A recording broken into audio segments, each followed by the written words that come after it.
अस्सलामुअलैकुम। पेशे खिदमत है कहानी देवता, एपिसोड 17। इंसान अपनी ज़िंदगी में कितनी ही बार मरता है, कितनी ही बार जीता है। मैं भी इस दुनिया में रहकर वक्ती तौर पर दुनिया वालों के लिए मर चुका था।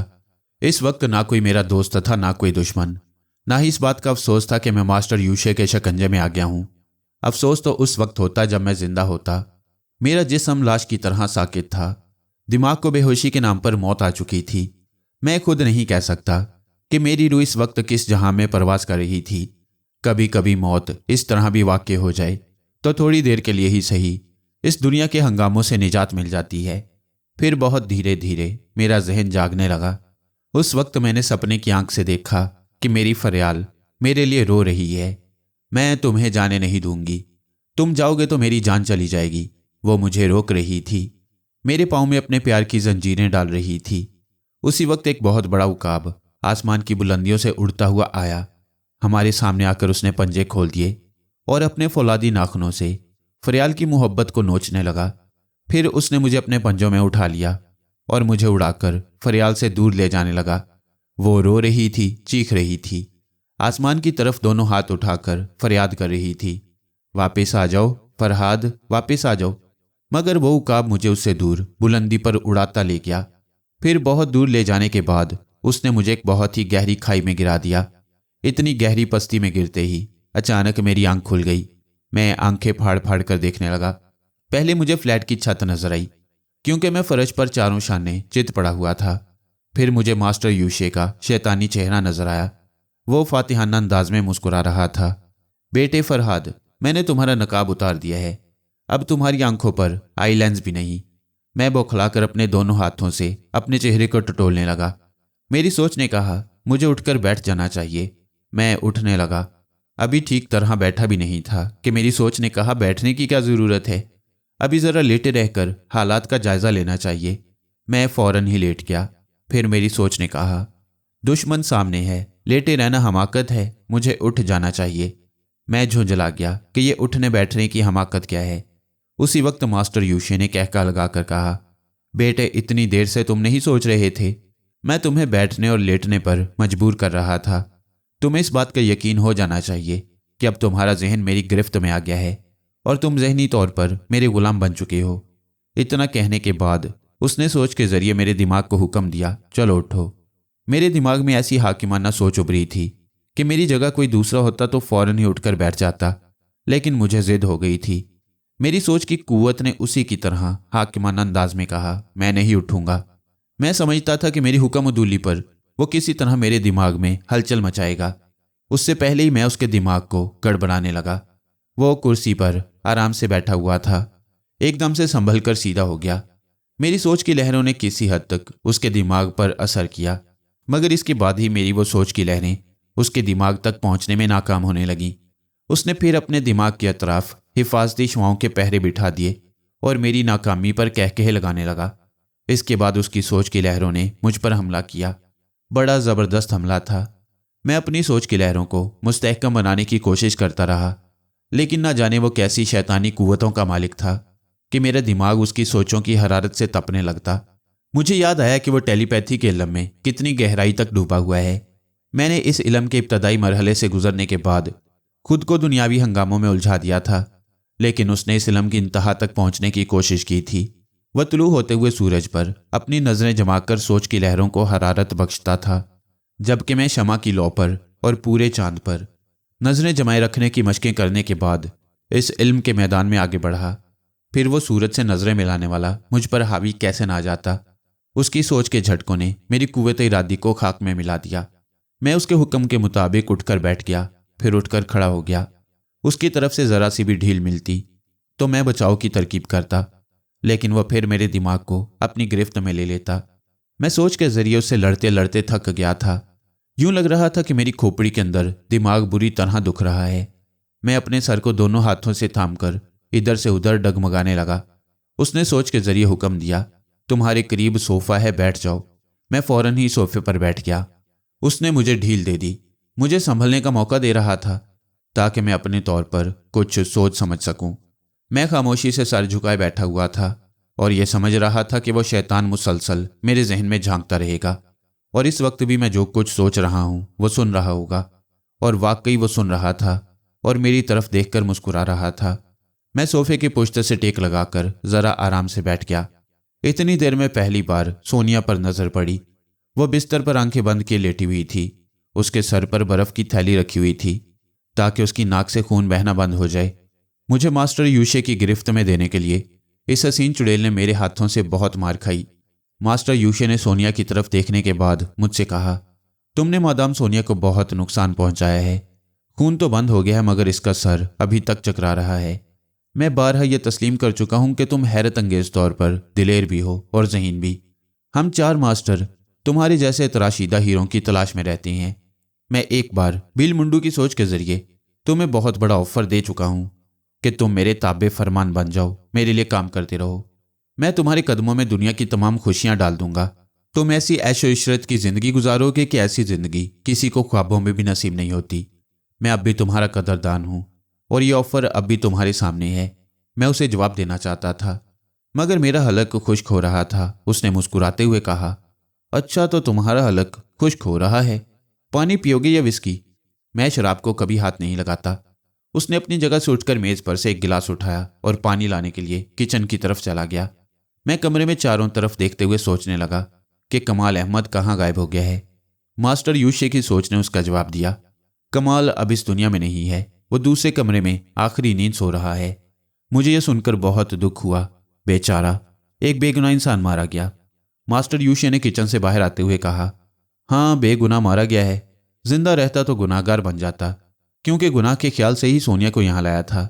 उसने मेरी तरफ पानी का गिलास बढ़ा दिया। मैंने गिलास लेते हुए पूछा, मगर तुमने उसे ख्वामखा क्यों मार डाला? मैं ख्वामखा कोई काम नहीं करता। तुम्हारे हाथ आने के बाद मैं इस मुल्क को जल्द से जल्द छोड़ देना चाहता हूं। मैं नहीं चाहता कि कमाल अहमद मेरे पीछे कानून का सहारा लेने के लिए जिंदा रहे। मैंने पानी पीकर गिलास मेज पर रख दिया। गिलास रखते वक्त सोनिया की तरफ नजरें की तो वो अपनी बड़ी बड़ी कटोरा जैसी आंखों से मेरे चेहरे को तक रही थी। फिर वो मास्टर यूशे से अजनबी जुबान में कुछ कहने लगी। मास्टर यूशे ने उसकी बात का जवाब देने के बाद मुझसे कहा, ये पूछ रही है, क्या तुम वही आदमी हो जिसने उससे मुकाबला किया था और उसे कमजोर बनाकर बिस्तर पर गिरा दिया? मैंने पूछा, क्या सोनिया ने मेरे चेहरे से मास्क उतरते नहीं देखा?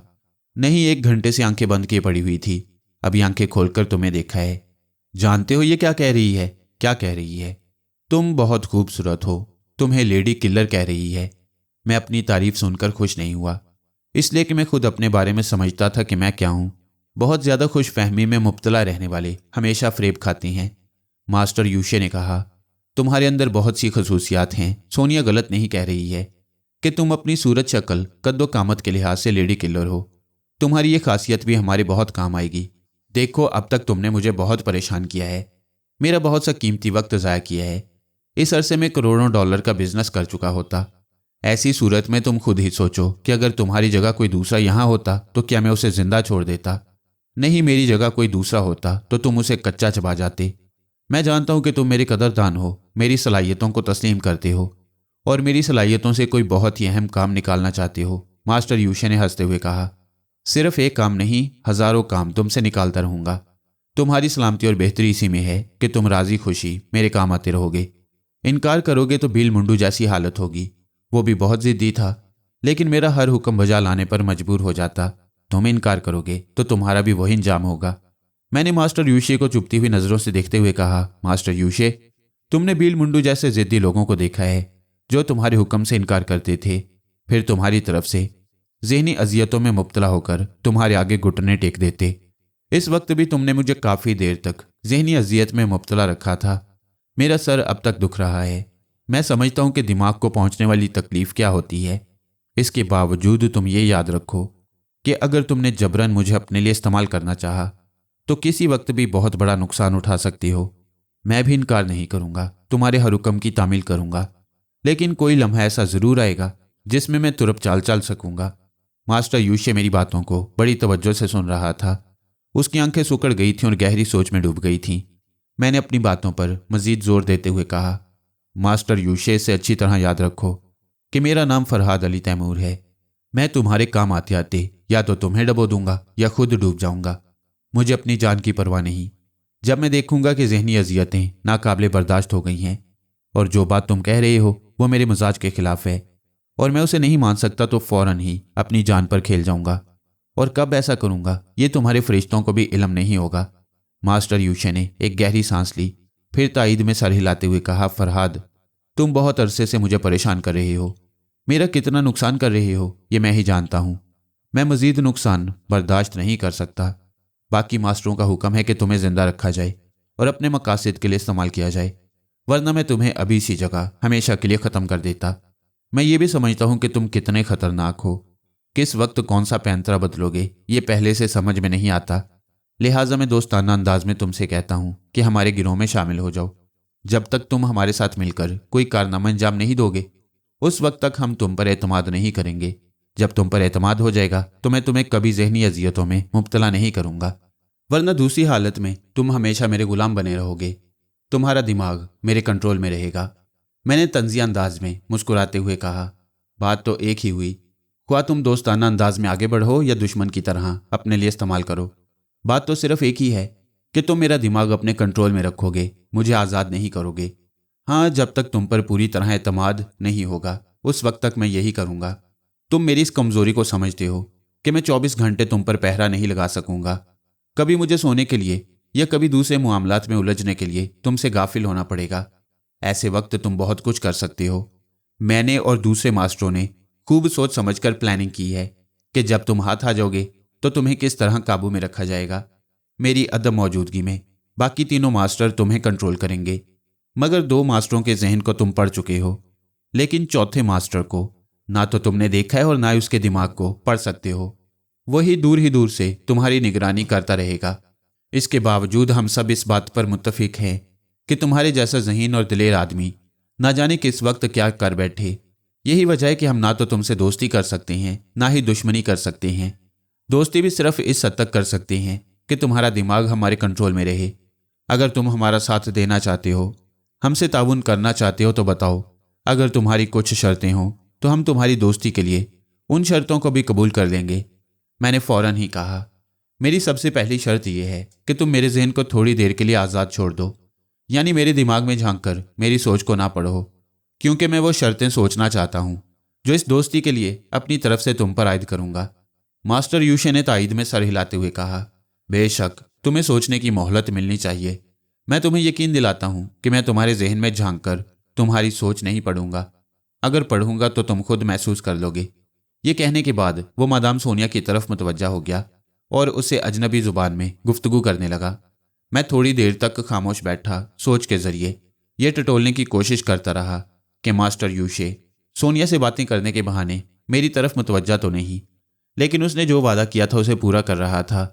मैं उसके एतमाद को समझ रहा था और मैंने जो थोड़ी देर की मोहलत ली थी तो महज इसलिए कि मुझे फरियाल की फिक्र थी। मैंने फौरन ही उसके दिमाग में झांक कर देखा। मैंने जहां फरियाल को 1 घंटे तक इंतजार करने के लिए कहा था, अब वो वहां नहीं थी। मेरे हुक्म के मुताबिक वहां से जा चुकी थी। इसका मतलब यही था कि यहाँ 1 घंटे से ज्यादा वक्त गुजर चुका है। वो आहिस्ता आहिस्ता कार ड्राइव करती हुए अपने घर की तरफ जा रही थी। मैंने हौले से उसके दिमाग पर दस्तक दी तो वो एकदम से चौंक गई। फौरन ही कार को सड़क के किनारे रोक दिया। मैंने उससे कहा, फरियाल, मुझे अफसोस है कि तुम्हें इतनी देर तक इंतजार करना पड़ा, और इस बात की खुशी है कि तुम मेरे हुक्म की तामील कर रही हो। ये तो तुमने अच्छा किया कि तुम अपने घर की तरफ वापस जा रही हो। मैं तुम्हें एक बुरी खबर सुनाना चाहता हूँ। वो ये कि मेरा दिमाग मास्टर यूशे के कंट्रोल में आ गया है। मैं फिलहाल उससे निजात हासिल नहीं कर सकता। अगर उसे धोखा देने की कोशिश करूंगा, उससे झूठ बोलूंगा या जिस तरह भी उसके चुंगल से निकलने की कोशिश करूंगा, वो मेरे दिमाग के जरिए मेरे मंसूबों को पढ़ लिया करेगा। मैंने अब तक तुम्हारा जिक्र यहाँ नहीं किया है और ना करूंगा। मैं तुम्हें फिर समझाता हूँ कि मुझसे दूर रहना, इन शैतानों के करीब ना आना। मैं बहुत जल्द तुम्हारे पास वापस आऊँगा। मेरी बातें सुनकर फरियाल रोने लगी। वो परस से रुमाल निकाल कर आंसू पहुँच रही थी और सोच के जरिए कह रही थी, मेरा दिल पहले से घबरा रहा था। मेरा दिमाग बार बार मुझसे कह रहा था कि मैं आपको रोक दूं, जाने ना दूं, इसलिए कि दुश्मन बहुत मक्कार है, लेकिन आपने मेरी एक ना सुनी।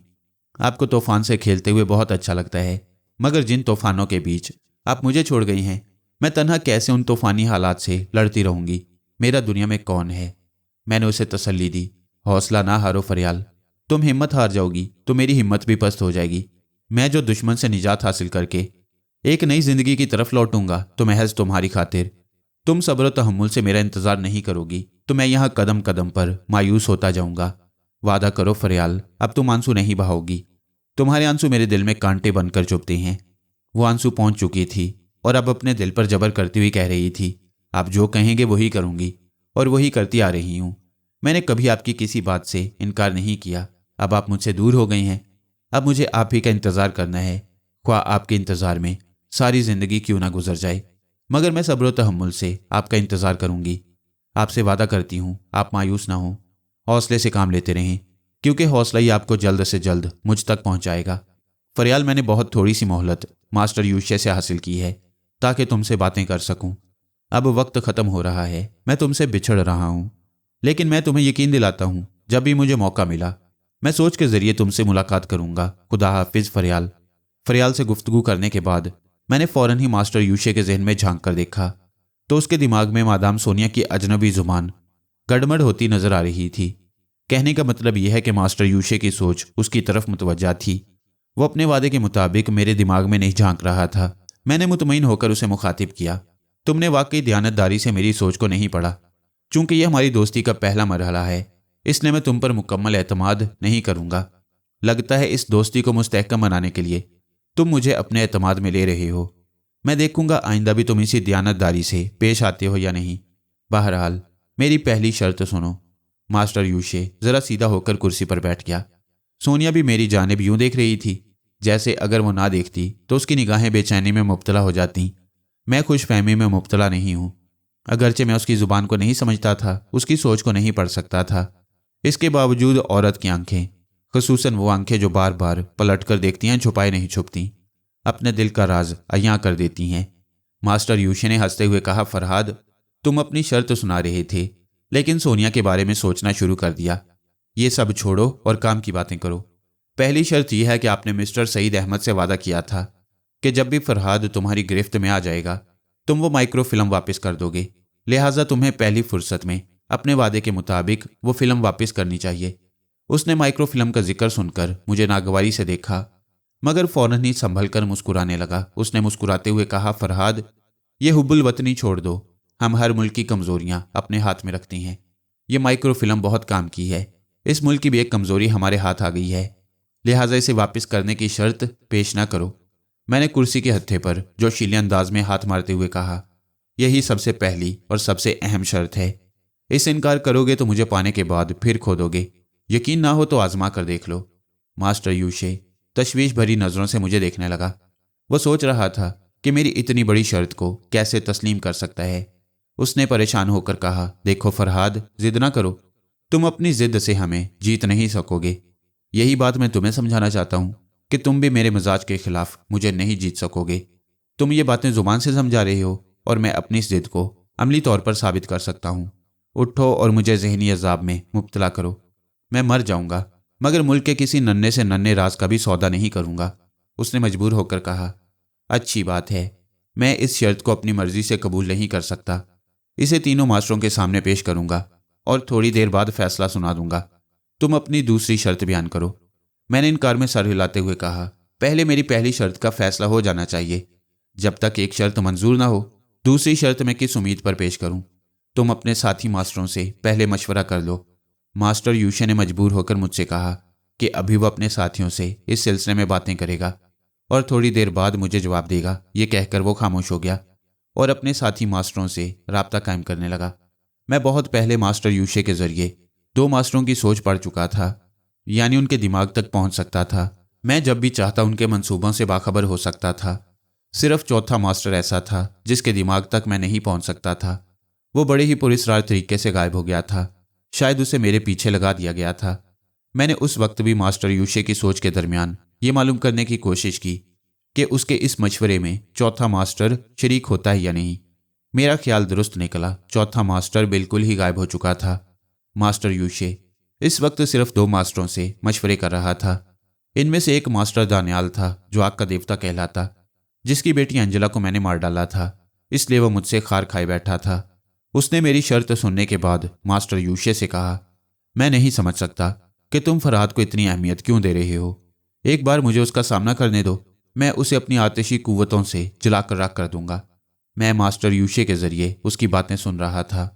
تیسرا ماسٹر سائمن کہہ رہا تھا، ماسٹر دانیال، تم اپنی بیٹی کا انتقام لینے کے لیے صرف نفرت سے فرحاد کے متعلق سوچ رہے ہو، ورنہ یہ بات ہم سب پر پوری طرح واضح ہو چکی ہے کہ وہ اپنی ذہانت اور دلیری سے ہم لوگوں کا کتنا وقت برباد کرتا رہا ہے۔ ویسے یہ کہ اس کا مطالبہ بہت بڑا ہے، وہ مائکرو فلم ہمارے لیے بہت اہمیت رکھتی ہے۔ فرحاد کی اس پہلی شرط پر ہمیں سنجیدگی سے غور کرنا ہوگا، ہم اتنی جلدی فیصلہ نہیں کر سکیں گے۔ ماسٹر یوشے کی سوچ نے کہا، فرحاد اپنی ضد پر اڑا ہوا ہے، وہ کہتا ہے کہ پہلی شرط مانی جائے گی تب وہ دوسری شرط بیان کرے گا۔ اس کی ضد ہمارے لیے مشکلات پیدا کر سکتی ہے۔ ماسٹر سائمن نے جواباً کہا، مجھے یقین ہے کہ فرحاد ہماری گفتگو کو سن رہا ہے، میں اس سے براہ راست باتیں کرنا پسند کروں گا۔ میں نے کہا، ہاں، میں تمام باتیں سن رہا ہوں اور اب تم سے براہ راست گفتگو کر رہا ہوں۔ میں نے اندازہ لگایا ہے کہ چاروں ماسٹروں میں تمہارے مشوروں کی زیادہ اہمیت ہے۔ میں تم سے کہتا ہوں کہ اسے میری ضد نہ سمجھو، کیونکہ میں اصولی بات کہہ رہا ہوں۔ میں مجرمانہ زندگی سے نفرت کرنے کے باوجود تم لوگوں کے اشاروں پر چلنے کے لیے مجبور ہوں، لیکن اپنے ملک کے خلاف کسی حال میں بھی کوئی مجرمانہ حرکت نہیں کروں گا۔ میں یہ کبھی برداشت نہیں کروں گا کہ یہ مائکرو فلم ملک سے باہر جائے۔ مجھے مسٹر سائمن کا جواب سنائی دیا، میں تمہاری باتیں سمجھ رہا ہوں، تمہاری یہ شرط فی الحال ہمارے لیے قابل قبول نہیں ہے اور ہم تمہیں دوست بھی بنا کر رکھنا چاہتے ہیں۔ اب ایک ہی طرح سے اس بات کا تصفیہ ہو سکتا ہے۔ مجھے امید ہے کہ میں اب جو بات کہوں گا وہ تمہارے لیے قابل قبول ہوگی۔ کہو، میں سن رہا ہوں۔ فی الحال یہ مائکرو فلم نہ سعید احمد کو واپس ملے گی اور نہ ہی ہمارے پاس رہے گی، اسے ہم تمہارے پاس رکھیں گے اور تم ہمارے پاس رہو گے۔ میں نے مسکراتے ہوئے کہا، ماسٹر سائمن، یہ ماننا پڑتا ہے کہ تم واقعی ذہین ہو، بلکہ حد درجہ چالاک ہو۔ جب میں تم لوگوں کے پاس رہوں گا تو دوسرے لفظوں میں یہ فلم بھی تمہاری تحویل میں رہے گی۔ نہیں، تم غلط انداز میں سوچ رہے ہو۔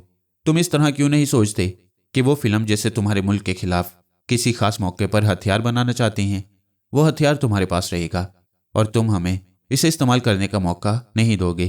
کیا تمہیں خود پر اعتماد نہیں کہ اس مائکرو فلم کی حفاظت کر سکو؟ میں خاموش ہو کر سوچنے لگا۔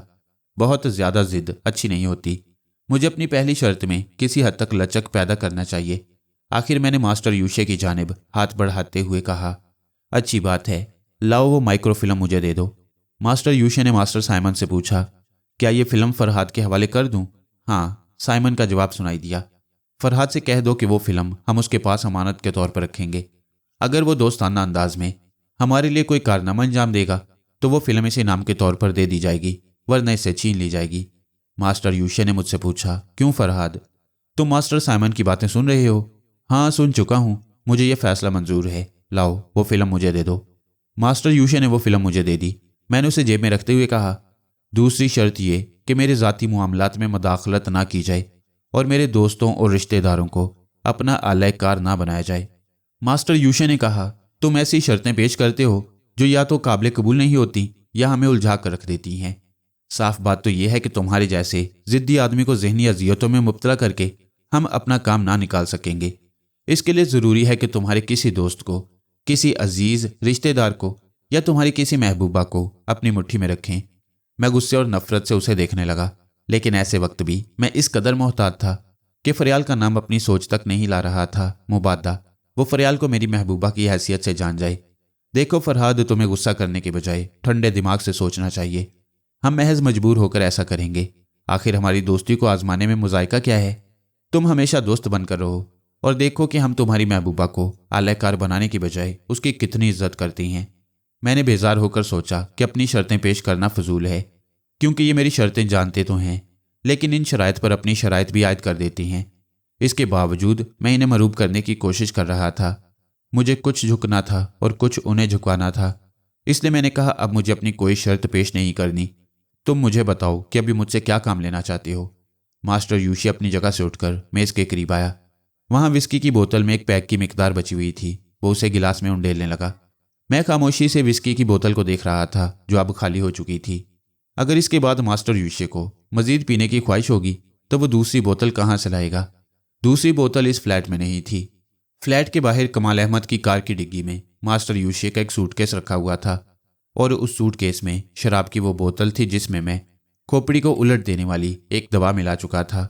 یہ سوچ کر مجھے اطمینان حاصل ہو رہا تھا کہ ماسٹر یوشے کی شامت قریب آتی جا رہی ہے۔ جب بھی وہ اپنے سوٹ کیس سے شراب کی وہ بوتل نکال کر کھولے گا اور اس میں سے ایک گھونٹ بھی پیے گا تو اس کے دماغ سے اس کی تمام باتیں بلیک بورڈ پر لکھی ہوئی چاک کی تحریر کی طرح مٹ جائیں گی۔ دماغ سے باتیں مٹنے کا مطلب یہ ہے کہ دماغ کی سوچیں میں مٹیں گی اور ٹیلی پیتھی کی تمام صلاحیتیں نابود ہو جائیں گی۔ ماسٹر یوشے میری اس خطرناک چال سے بے خبر تھا۔ اس نے میز کے قریب کھڑے ہو کر شراب کا ایک گھونٹ لیا۔ میں چاہتا تھا کہ وہ ایک ہی گھونٹ میں پورا ایک پیگ حلق میں اتار لے تاکہ وہ دوسری بوتل کی خواہش کرے، مگر وہ ایک ہی گھونٹ پی کر اپنی جگہ واپس آ گیا اور کرسی پر بیٹھتے ہوئے بولا، یہاں تمہارے لیے کوئی کام نہیں ہے، فی الحال ہمارے ساتھ عیش کرو۔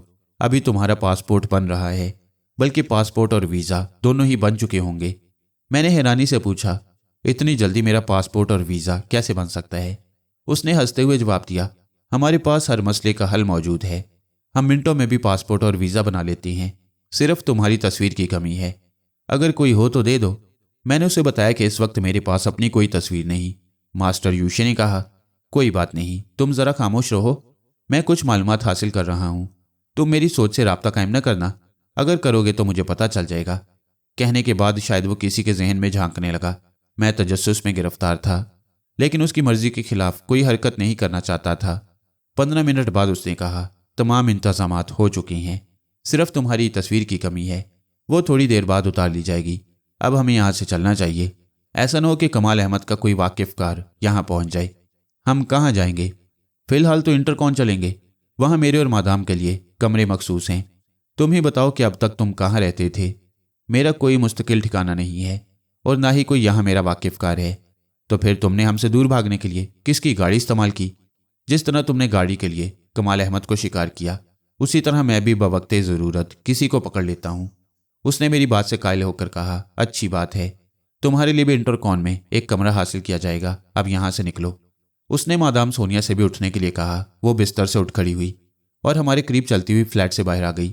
ہم نے کمال احمد کی کار کی ڈگی کھول کر اس میں سے سامان نکالا، پھر ڈگی بند کرنے کے بعد چابی کار میں ہی چھوڑ دی اور سامان اٹھا کر گلی سے سڑک پر آ گئے۔ وہاں سڑک کے کنارے ایک ٹیکسی کھڑی ہوئی تھی۔ اس ٹیکسی کی پچھلی سیٹ سے ایک شخص باہر آیا، اس کے ہاتھوں میں ایک کیمرہ تھا۔ وہ مختلف زاویوں سے میری کئی تصویریں لینے لگا۔ اس دوران ماسٹر یوشے مادام سونیا کے ساتھ ٹیکسی کی پچھلی سیٹ پر بیٹھ گیا تھا۔ یہ بات سمجھ میں آ گئی تھی کہ اس نے سوچ کے ذریعہ اپنے کسی اعلی کار کیمرہ مین کو ٹیکسی سمیت وہاں بلایا تھا۔ تصویریں اتروانے کے بعد میں اگلی سیٹ پر بیٹھ گیا۔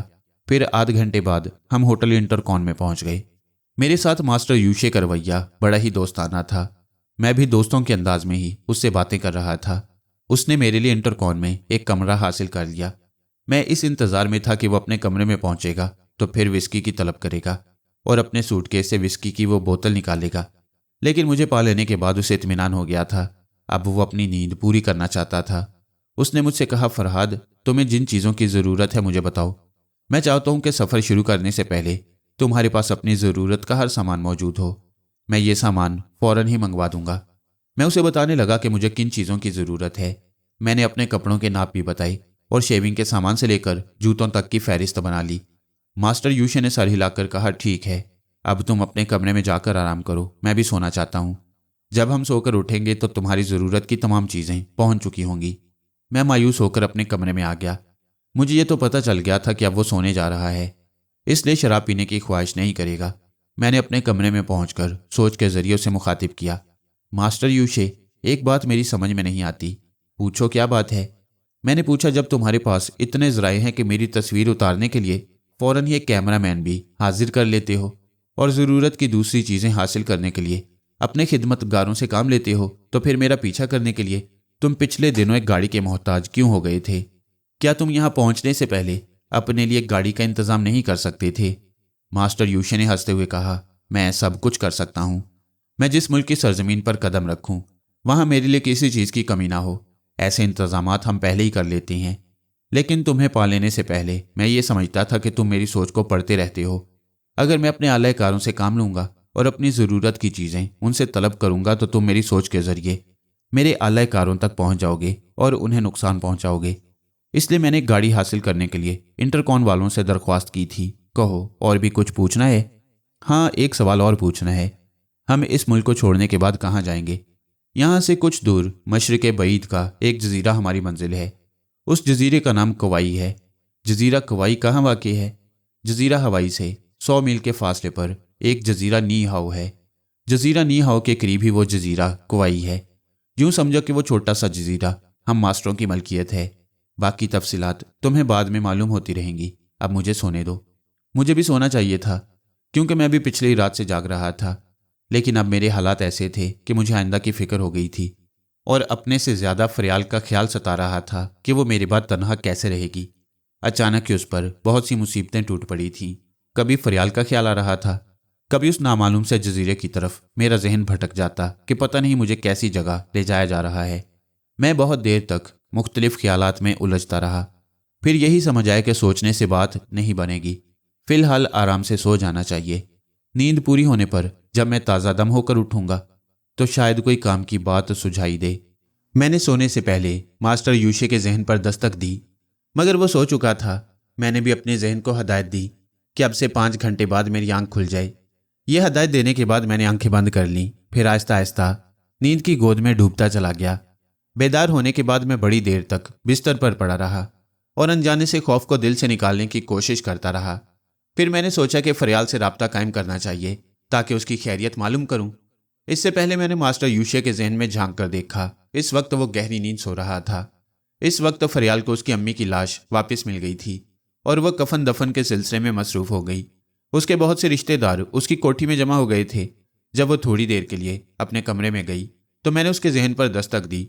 मेरी दस्तक सुनते ही उसने कहा, फरहाद आप कहाँ हैं? मैं बहुत परेशान हूँ।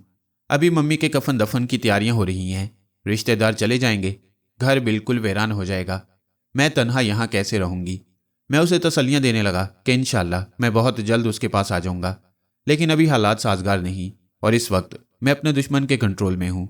फरियाल ने कहा, बस आप इसी तरह मौका निकाल कर मुझसे बातें करते रहें। इतनी तसल्ली तो हो जाती है कि आप मुझसे करीब हैं। थोड़ी देर पहले भी आपने मुझसे मेरे पासपोर्ट के मुतल्लिक पूछा था, लेकिन आपने ये नहीं बताया कि आप मेरे पासपोर्ट से क्या काम लेना चाहती हैं। मैंने बड़ी हैरानी से फरियाल की बातें सुनी, क्योंकि मैंने उसे पासपोर्ट के मुतल्लिक कोई बात नहीं की थी। मैं तो गहरी नींद सो रहा था। मैंने उससे कहा, फरियाल ये तुम क्या कह रही हो? मैंने तो थोड़ी देर पहले तुमसे गुफ्तगू नहीं की। आप कैसी बातें कर रही हैं? आपने तकरीबन 2 घंटे पहले पूछा था और मैंने जवाबन कहा था कि मेरे पास इंटरनेशनल पासपोर्ट है और इसमें मशरिक़ बईद के तमाम ममालिक का इंदराज है। मैं जब चाहूँ यहाँ से उन ममालिक की तरफ जा सकती हूँ। ये सुनकर आपने कहा था कि बाकी बातें आप बाद में करेंगे, और ये कहकर आपने राब्ता ख़त्म कर दिया। मैं फरियाल की बातें बड़ी हैरानी से सुन रहा था और हैरानी के साथ परेशानी भी थी। मेरा जहन फ़ौरन ही मास्टर यूशे की तरफ गया कि शायद वही मुझसे दोगली चालें चल रहा है। जब मैंने सोने से पहले उसके दिमाग में झांक कर देखा तो उसके दिमाग के चारों तरफ हिफाजती शुआओं का पहरा था। मैंने यही समझा था कि वो सो चुका है। इससे पहले भी मैं धोखा खा चुका था। वो सोने का बहाना कर रहा था और मैं उसकी गफलत से फ़ायदा उठाकर फ्लैट में दाखिल हो गया। वहाँ पहुंचकर पता चला कि दरअसल उसने मुझे धोखा देने के लिए ये चाल चली और महज सोने का बहाना किया। ये बातें याद आईं तो मेरी समझ में आया कि इस वक्त भी वो गहरी नींद नहीं सो रहा था, बल्कि मुझे धोखा दे रहा था। जब मैं सो गया था तो उसने अपने इल्म को काम में लाकर मेरे ख्वाबीदा जहन को अपने ताबे फरमान बना लिया और मुझे जबरन वो बातें सोचने पर मजबूर कर रहा था जिनसे मैं अब तक उसके सामने सोचने से परहेज करता रहा। अब मेरी समझ में अच्छी तरह आ गया कि जो कुछ मैंने ख्वाब में देखा और फरियाल से जो बातें की वो महज मास्टर यूशे की शोबदेबाजियाँ थीं। वो मेरे ख्वाबीदा जहन को मजबूर करता रहा कि मैं फरियाल के मुतल्लिक ज़्यादा से ज़्यादा सोचता रहूँ और उसे मालूमात फराहम करता रहूँ, और अब वो कमबख्त फरियाल के मुतल्लिक बहुत कुछ जान चुका था। मैं बिस्तर से उठकर बैठ गया। थोड़ी देर पहले जो आराम की नींद नसीब हुई थी, अब उससे ज़्यादा परेशानियाँ मेरे हिस्से में आ गईं। मुझे पहले इस बात का डर था कि कहीं फरियाल इस शैतान के हत्थे न चढ़ जाए। उस वक्त मेरा दिल चाह रहा था कि मैं दौड़ता हुआ जाऊं और जाकर मास्टर यूशे का गला दबा दूं, लेकिन मैं जानता था कि उसने सोने से पहले अपने कमरे का दरवाज़ा अंदर से बंद कर लिया था। अब मैं सोचने लगा कि मुझे क्या करना चाहिए, किस तरह फरियाल की हिफाजत करनी चाहिए। बहुत देर तक सोचते रहने के बाद यही बात समझ में आई कि इस सिलसिले में मास्टर यूशे से झगड़ा नहीं कर सकता। अगर मैं फरियाल को सोच के ज़रिए यह समझा देता कि उसके साथ धोखा किया जा रहा है और मेरा दुश्मन फरहाद बनकर उससे सोच के ज़रिए राब्ता कायम कर रहा है, तो वह मोहतात हो जाती। मास्टर यूशे की कोई बात न मानती, लेकिन इसका नतीजा क्या होता? इसके नताइज पर गौर करते ही मैं कांप सा गया। उसने एक बार सईद अहमद से कहा था کہ اگر وہ اس کے حکم کی تعمیل نہیں کریں گے تو وہ سمر کو پاگل بنا دے گا۔ وہ شیطان یہی تماشا فریال کے ساتھ بھی کر سکتا تھا۔ میں اس وقت کتنا بے بس ہو گیا تھا یہ میں ہی سمجھ رہا تھا۔ میری تمام صلاحیتیں، میری ذہانت اور میری دلیری سب کی سب اس قدر کمزور پڑ گئی کہ میں خود کو ایک حقیر کیڑے سے بھی زیادہ کمزور اور بے بس سمجھ رہا تھا۔ میں نے ایک بار پھر ماسٹر یوشے کے ذہن میں جھانک کر دیکھا۔ وہ اب بھی گہری نیند سو رہا تھا۔ اس کے اتنے دیر تک سونے کی وجہ معلوم ہو گئی کیونکہ وہ میرے سونے کے بعد بھی جاگتا رہا اور فریال کے متعلق معلومات حاصل کرتا رہا۔ اب وہ آرام سے سو رہا تھا۔ میں غصے سے تل ملانے لگا، لیکن غصہ دکھانے سے کیا ہوتا ہے؟ اب صرف ایک ہی صورت رہ گئی تھی کہ وہ کمبخت اپنا سوٹ کیس کھولے اور اس میں سے وسکی کی بوتل نکال کر ایک آدھ گھونٹ اپنے حلق میں اتار لے۔ یہ موقع ابھی تک نہیں آیا تھا اور اب مجھے اسی موقع کا انتظار کرنا تھا۔ اس کے بریف کیس میں بھی ایک ٹونک کی شیشی رکھی ہوئی تھی۔ اس شیشی میں بھی میں نے وہ دوا ملا دی تھی۔ اب ماسٹر یوشے سے نمٹنے کے لیے ضروری تھا کہ میں وسکی اور اس ٹونک کی شیشی کو بالکل ہی بھول جاؤں اور نیند کی حالت میں بھی اس کے متعلق کبھی نہ سوچوں۔ اس لیے میں نے مصمم ارادہ کر لیا کہ سونے سے پہلے اپنے دماغ کو کنٹرول میں رکھوں گا اور ماسٹر یوشے کو اتنا موقع نہیں دوں گا کہ وہ میرے خوابیدہ ذہن کو اپنے طور پر سوچنے پر مائل کر سکے۔ وہ شیطان کا بچہ تو جیسے گھوڑے بیچ کر سو رہا تھا، اٹھنے کا نام ہی نہیں لے رہا تھا۔ میں نے اپنی رسٹ واچ کو دیکھا تو اس وقت آدھی رات گزر چکی تھی۔ میں نے سوچا پتہ نہیں وہ کب تک اسی طرح سوتا رہے گا۔ اس وقت تک مجھے فریال سے باتیں کر لینی چاہیے۔ میں نے یہ سوچ کر فریال سے رابطہ قائم کیا اور اسے کہنے لگا، سنو فریال، تم دشمن سے دھوکہ کھا گئی ہو۔ جس وقت میں نے تم سے پاسپورٹ کے متعلق گفتگو کی تھی دراصل وہ میں نہیں تھا، میرا دشمن ماسٹر یوشے تھا۔ فریال نے گھبرا کر پوچھا کہ آپ سچ کہہ رہی ہیں؟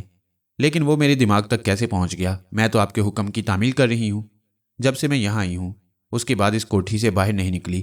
آپ نے اس کے قریب جانے سے منع کیا تھا، میں تو اس سے دور ہی رہی ہوں۔ پھر یہ سب کچھ کیسے ہو گیا؟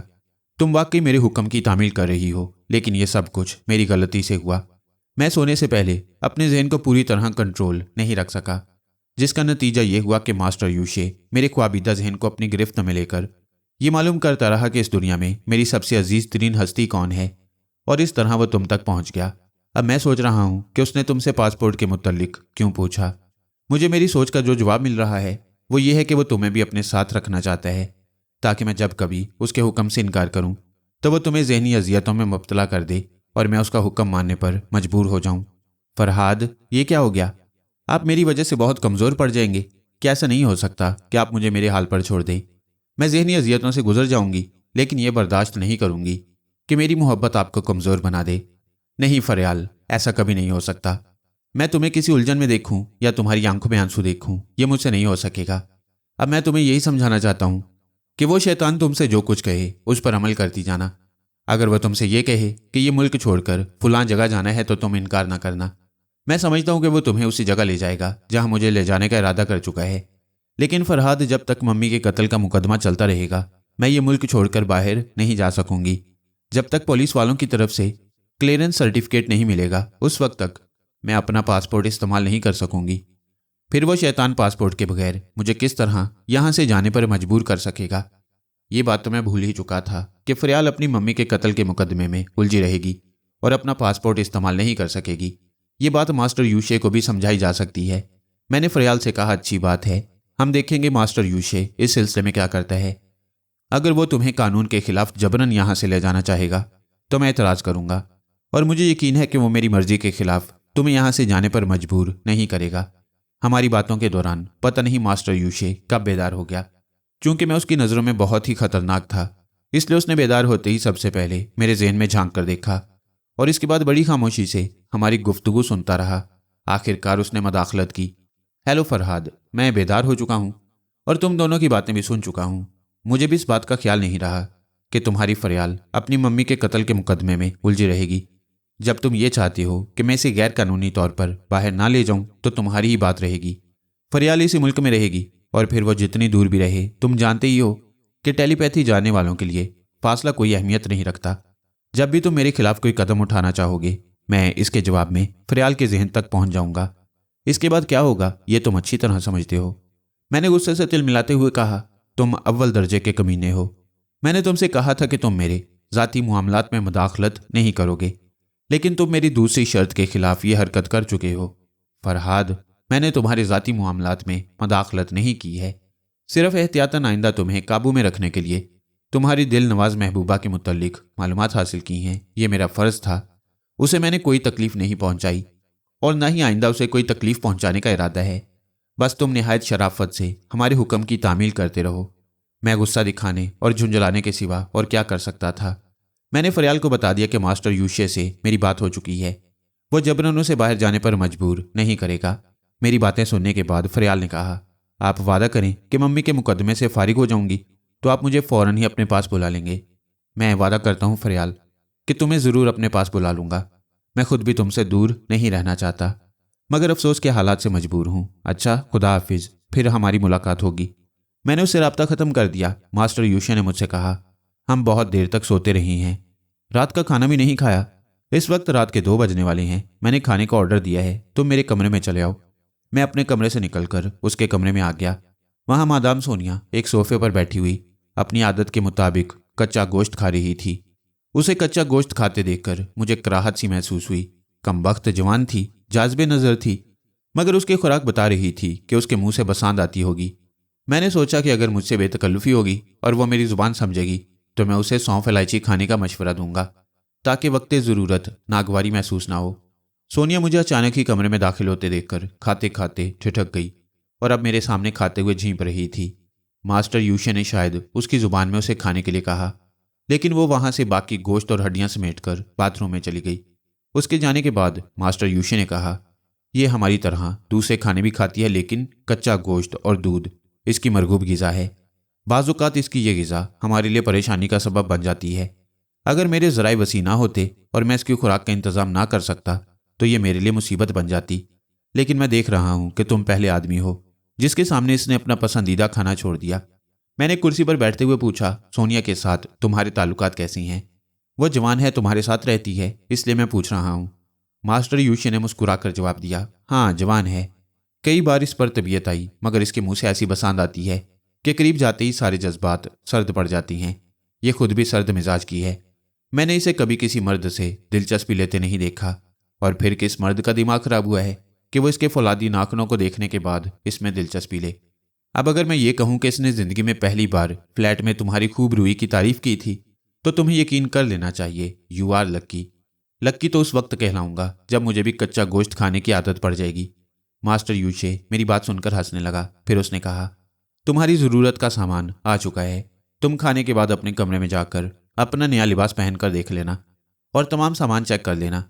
अगर कोई कमी होगी तो सुबह पूरी कर दी जाएगी। कल दोपहर की फ़्लाइट से हम जजीरा हवाई की तरफ जाएंगे। जजीरा कुवाई में हवाई अड्डा नहीं है। हम होनोलुलु के एयरपोर्ट पर उतरेंगे, 1 रात और 1 दिन वहाँ क्याम करेंगे। इसके बाद लॉन्च के ज़रिए कुवाई की तरफ रवाना होंगे।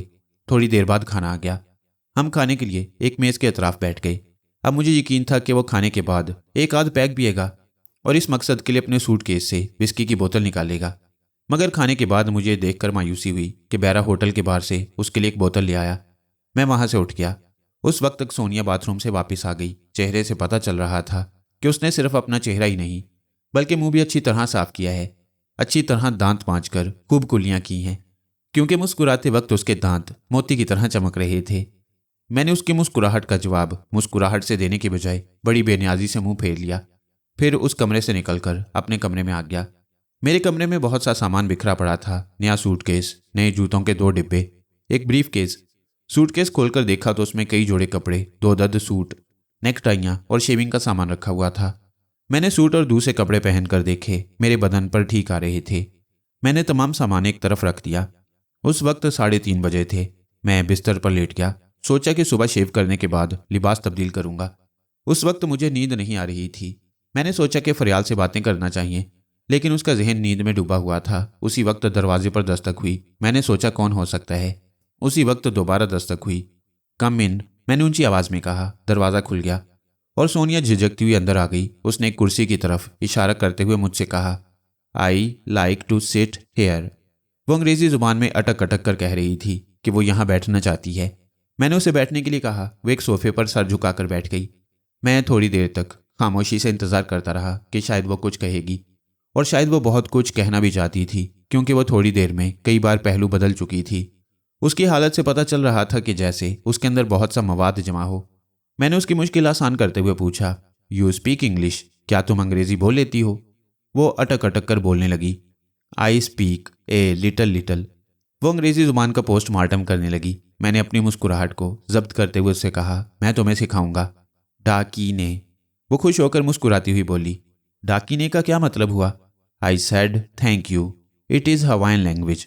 ڈاکینے کا مطلب شکریہ، یہ جزیرہ ہوائی کی زبان ہے۔ میں نے مسکرا کر اسے انگریزی زبان میں پوچھا، کیا تم مجھے اپنی زبان سکھاؤ گی؟ وہ خوش ہو کر اقرار میں سر ہلانے لگی، ضرور ضرور۔ میں نے جواباً مسکرا کر اس کا شکریہ ادا کرتے ہوئے کہا، ڈاکینے۔ وہ ننھی سی بچی کی طرح خوش ہو کر مجھے دیکھنے لگی۔ اس وقت وہ دور دور تک کوئی جانور نما عورت نظر نہیں آ رہی تھی۔ اس وقت میں اس کی درندگی کو بھول گیا۔ یہ گیان حاصل ہوا کہ درندوں میں بھی معصومیت چھپی ہوتی ہے۔ اگرچہ اسے باتیں کرتے وقت بڑی الجھن سی ہوتی تھی، وہ اٹک اٹک کر بڑی مشکل سے اپنا مفہوم ادا کرتی تھی۔ اس کے باوجود وہ مجھے بہت اچھی لگ رہی تھی۔ ایمان کی بات یہ ہے کہ میں ایک عیاش مرد کی طرح اسے نہیں دیکھ رہا تھا، صرف اس کی معصومیت نے میرا دل موہ لیا۔ شاید اس کی وجہ یہ ہو کہ فریال کے سامنے اب کوئی حسین عورت میری نگاہوں میں نہیں جچتی تھی۔ اس نے بچوں کی طرح سر ہلا کر پوچھا، وی فرینڈ؟ میں نے مسکرا کر جواب دیا، ہاں سونیا، ہم دوست ہیں۔ اس نے اپنا ایک ہاتھ میری طرف بڑھا کر اپنی انگلیاں سیدھی کیں۔ شپ شپ کی آواز کے ساتھ فولادی ناخن باہر آ گئے۔ پھر اس نے اپنے ناخنوں کو دکھاتے ہوئے کہا، وی ول ناٹ فائٹ اگین۔ ہم آئندہ کبھی نہیں لڑیں گے۔ میں نے دوستانہ انداز میں اس کا وہ ہاتھ اپنے ہاتھ میں لے لیا اور اس کے ہاتھ کو سہلاتے ہوئے اس کے فولادی ناخنوں کو دیکھنے لگا۔ اس وقت مجھے پتا چلا کہ اس کی انگلیاں پلاسٹک کی ہیں، یعنی اس لڑکی کے دونوں ہاتھوں کی انگلیاں اپنی نہیں تھیں، بڑی خوبصورتی سے۔ وہ فولادی ناخن اس کی انگلیوں میں ایڈجسٹ کیے گئے تھے۔ ایک خاص میکانزم کے تحت وہ انگلیاں مڑتی تھیں اور کھلتی تھیں، پھر اس میں سے فولادی ناخن باہر نکل آتے۔ میں اس کے ہاتھ کو سہلاتے ہوئے بغور دیکھ رہا تھا۔ اس دوران وہ کچھ پریشان سی ہو گئی۔ کاش کہ میں اس کی سوچ کو پڑھ سکتا۔ وہ روانی سے نہ تو انگریزی بول سکتی تھی، نہ ہی اس زبان میں سوچ سکتی تھی۔ بچپن ہی سے وہ عادتاً اپنی زبان میں سوچتی چلی آئی تھی۔ میں نے اشارے سے پوچھا، کیا بات ہے؟ وہ بولی، do not hate me, I am human being. مجھ سے نفرت نہ کرنا، میں ایک انسان ہوں۔ میں اس کے ذہنی کرب کو سمجھ گیا۔ وہ بڑے دکھ سے سوچ رہی تھی کہ میں نے اسے کچا گوشت کھاتے دیکھ لیا ہے اور جانوروں کی طرح مڑے ہوئے پنجے دیکھے ہیں۔ کہیں میں اسے جانور سمجھ کر اس سے نفرت نہ کروں۔ اسی لیے وہ بڑے کرب سے مجھے اپنے انسان ہونے کا یقین دلا رہی تھی۔ میں نے بڑی محبت سے اس کے سر پر ہاتھ پھیرتے ہوئے آسان سی انگریزی زبان میں سمجھایا، میں تم سے نفرت نہیں کرتا، تم بہت اچھی ہو، بہت پیاری لڑکی ہو، تم میری دوست ہو، اور کوئی دوست سے نفرت نہیں کرتا۔ میں ہمیشہ تمہاری عزت کروں گا۔ جاؤ، اب آرام سے سو جاؤ۔ وہ مجھے احسان مندی سے دیکھتی ہوئی اٹھ کر کھڑی ہو گئی۔ میں اسے دروازے تک چھوڑنے کے لیے گیا۔ دروازے سے باہر جاتے وقت اس نے مسکرا کر کہا، آلوہا نوئی لوا۔ میں نے اسے اس کا مطلب پوچھا۔ اس نے انگریزی میں ترجمہ کر کے بتایا کہ وہ شبہ خیر کہہ رہی ہے۔ میں نے بھی سر جھکا کر کہا، آلوہا نوئی لوا۔ وہ مسکراتی ہوئی اپنے کمرے کی طرف جانے لگی۔ اپنے کمرے کے دروازے تک پہنچتے پہنچتے اس نے کئی بار پلٹ کر میری جانب دیکھا۔ پھر وہ مسکراتی ہوئی اپنے کمرے کے اندر چلی گئی۔ جب میں نے اپنے کمرے کا دروازہ بند کیا تو ماسٹر یوشے مجھے مخاطب کر رہا تھا، فرہاد، اس میں اب کوئی شبہ نہیں رہا کہ تم بے حد خطرناک ہو۔ جس لڑکی کو میں تمہارے خلاف ایک زبردست حربہ بنا کر لایا، تم نے اسے دوست بنا لیا۔ ماسٹر یوشے، تم ہماری باتیں سن رہے تھے۔ تم نے یہ بھی دیکھا ہوگا کہ پہلے اسی نے دوستی کا ہاتھ میری طرف بڑھایا۔ ہاں، وہ دوست اس لیے بن گئی کہ پہلے تم نے اس کا دل جیت لیا تھا۔ میں نے دانستہ ایسا نہیں کیا۔ میں کیا جانوں کہ کتنے لوگ مجھ سے متاثر ہوتے ہیں۔ پھر دوستی کوئی بری چیز تو نہیں ہے، تم بھی تو دوستی کا دعویٰ کرتے ہو۔ میری بات اور ہے۔ ویسے فی الحال مجھے تمہاری اور سونیا کی دوستی پر اعتراض نہیں، کیونکہ میں صرف تمہاری بو سونگھنے کے لیے، یعنی تمہیں تلاش کرنے کے لیے اسے اپنے ساتھ لے کر آیا تھا۔ اس مقصد میں کامیاب ہو چکا ہوں اور یہ تماشا بھی دیکھ چکا ہوں کہ وہ اپنے فولادی ناخنوں سے تم جیسے آدمی کو زیر نہیں کر سکی۔ لہٰذا وہ تمہاری دوست بھی بن جائے تو ہمارے لیے کوئی فرق نہیں پڑے گا۔ مگر تمہارے کردار کی خصوصیات یہ بتا رہی ہیں کہ تم ہمارے کام کے آدمیوں کو دوست بنانے کی صلاحیت رکھتے ہو۔ ظاہر ہے کہ تمہارا جو سکہ کھوٹا ہوگا اسے میں اپنے لیے کھرا بنا لوں گا۔ تم اپنی پونجی کی حفاظت خود کرو، مجھ سے شکایت کیوں کرتے ہو؟ میں تمہیں یہ بتانا چاہتا ہوں کہ میں کس طرح تمہاری اسٹڈی کر رہا ہوں۔ تم یہ نہ سمجھنا کہ میں کسی بھی لمحے تم سے غافل ہو سکتا ہوں۔ میں نے اپنی تلخ سوچ کے ذریعے کہا، تمہاری اس اطلاع کا شکریہ۔ ویسے یہ بتاؤ کہ تمہارے گروہ میں سونیا کی کیا حیثیت ہے؟ ہمارے گروہ میں باکمال عورتوں کی ایک الگ ٹیم ہے جو اپنے اپنے طور پر حیرت انگیز صلاحیتیں رکھتی ہیں۔ ہر عورت احترام کے طور پر مادام کہلاتی ہے، خواہ وہ ایک کم عمر دوشیزہ ہی کیوں نہ ہو۔ یہ تمام عورتیں ہمارے ماتحت رہتی ہیں کیونکہ عورت ذات پر ہم کسی طرح بھی بھروسہ نہیں کرتے۔ ایک زندہ مثال تمہارے سامنے ہے مادام سونیا پہلی ہی ملاقات میں تمہاری طرف پھسل گئی۔ بہرحال ہم جزیرے میں پہنچ کر اس کا علاج کر لیں گے۔ میں نے پریشان ہو کر پوچھا، کیا تم سونیا کو میرے ساتھ دوستی کرنے کی سزا دو گے؟ یہ نہ پوچھو، یہ ہمارے ذاتی معاملات ہیں، میں نے غصے سے کہا۔ تم ذلیل ہو، میرے ذاتی معاملات میں فوراً ہی ٹانگ اڑاتے ہو۔ یاد رکھو ماسٹر یوشے، وہ خطرناک ہونے کے باوجود ایک معصوم سی لڑکی ہے۔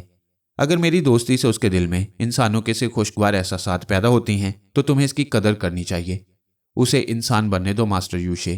ہمیں جانور نما عورت کی ضرورت ہے، ہم اس کے اندر انسانوں کے سے احساسات پیدا کر کے اپنا نقصان نہیں کریں گے۔ تم فضول بحث نہ کرو۔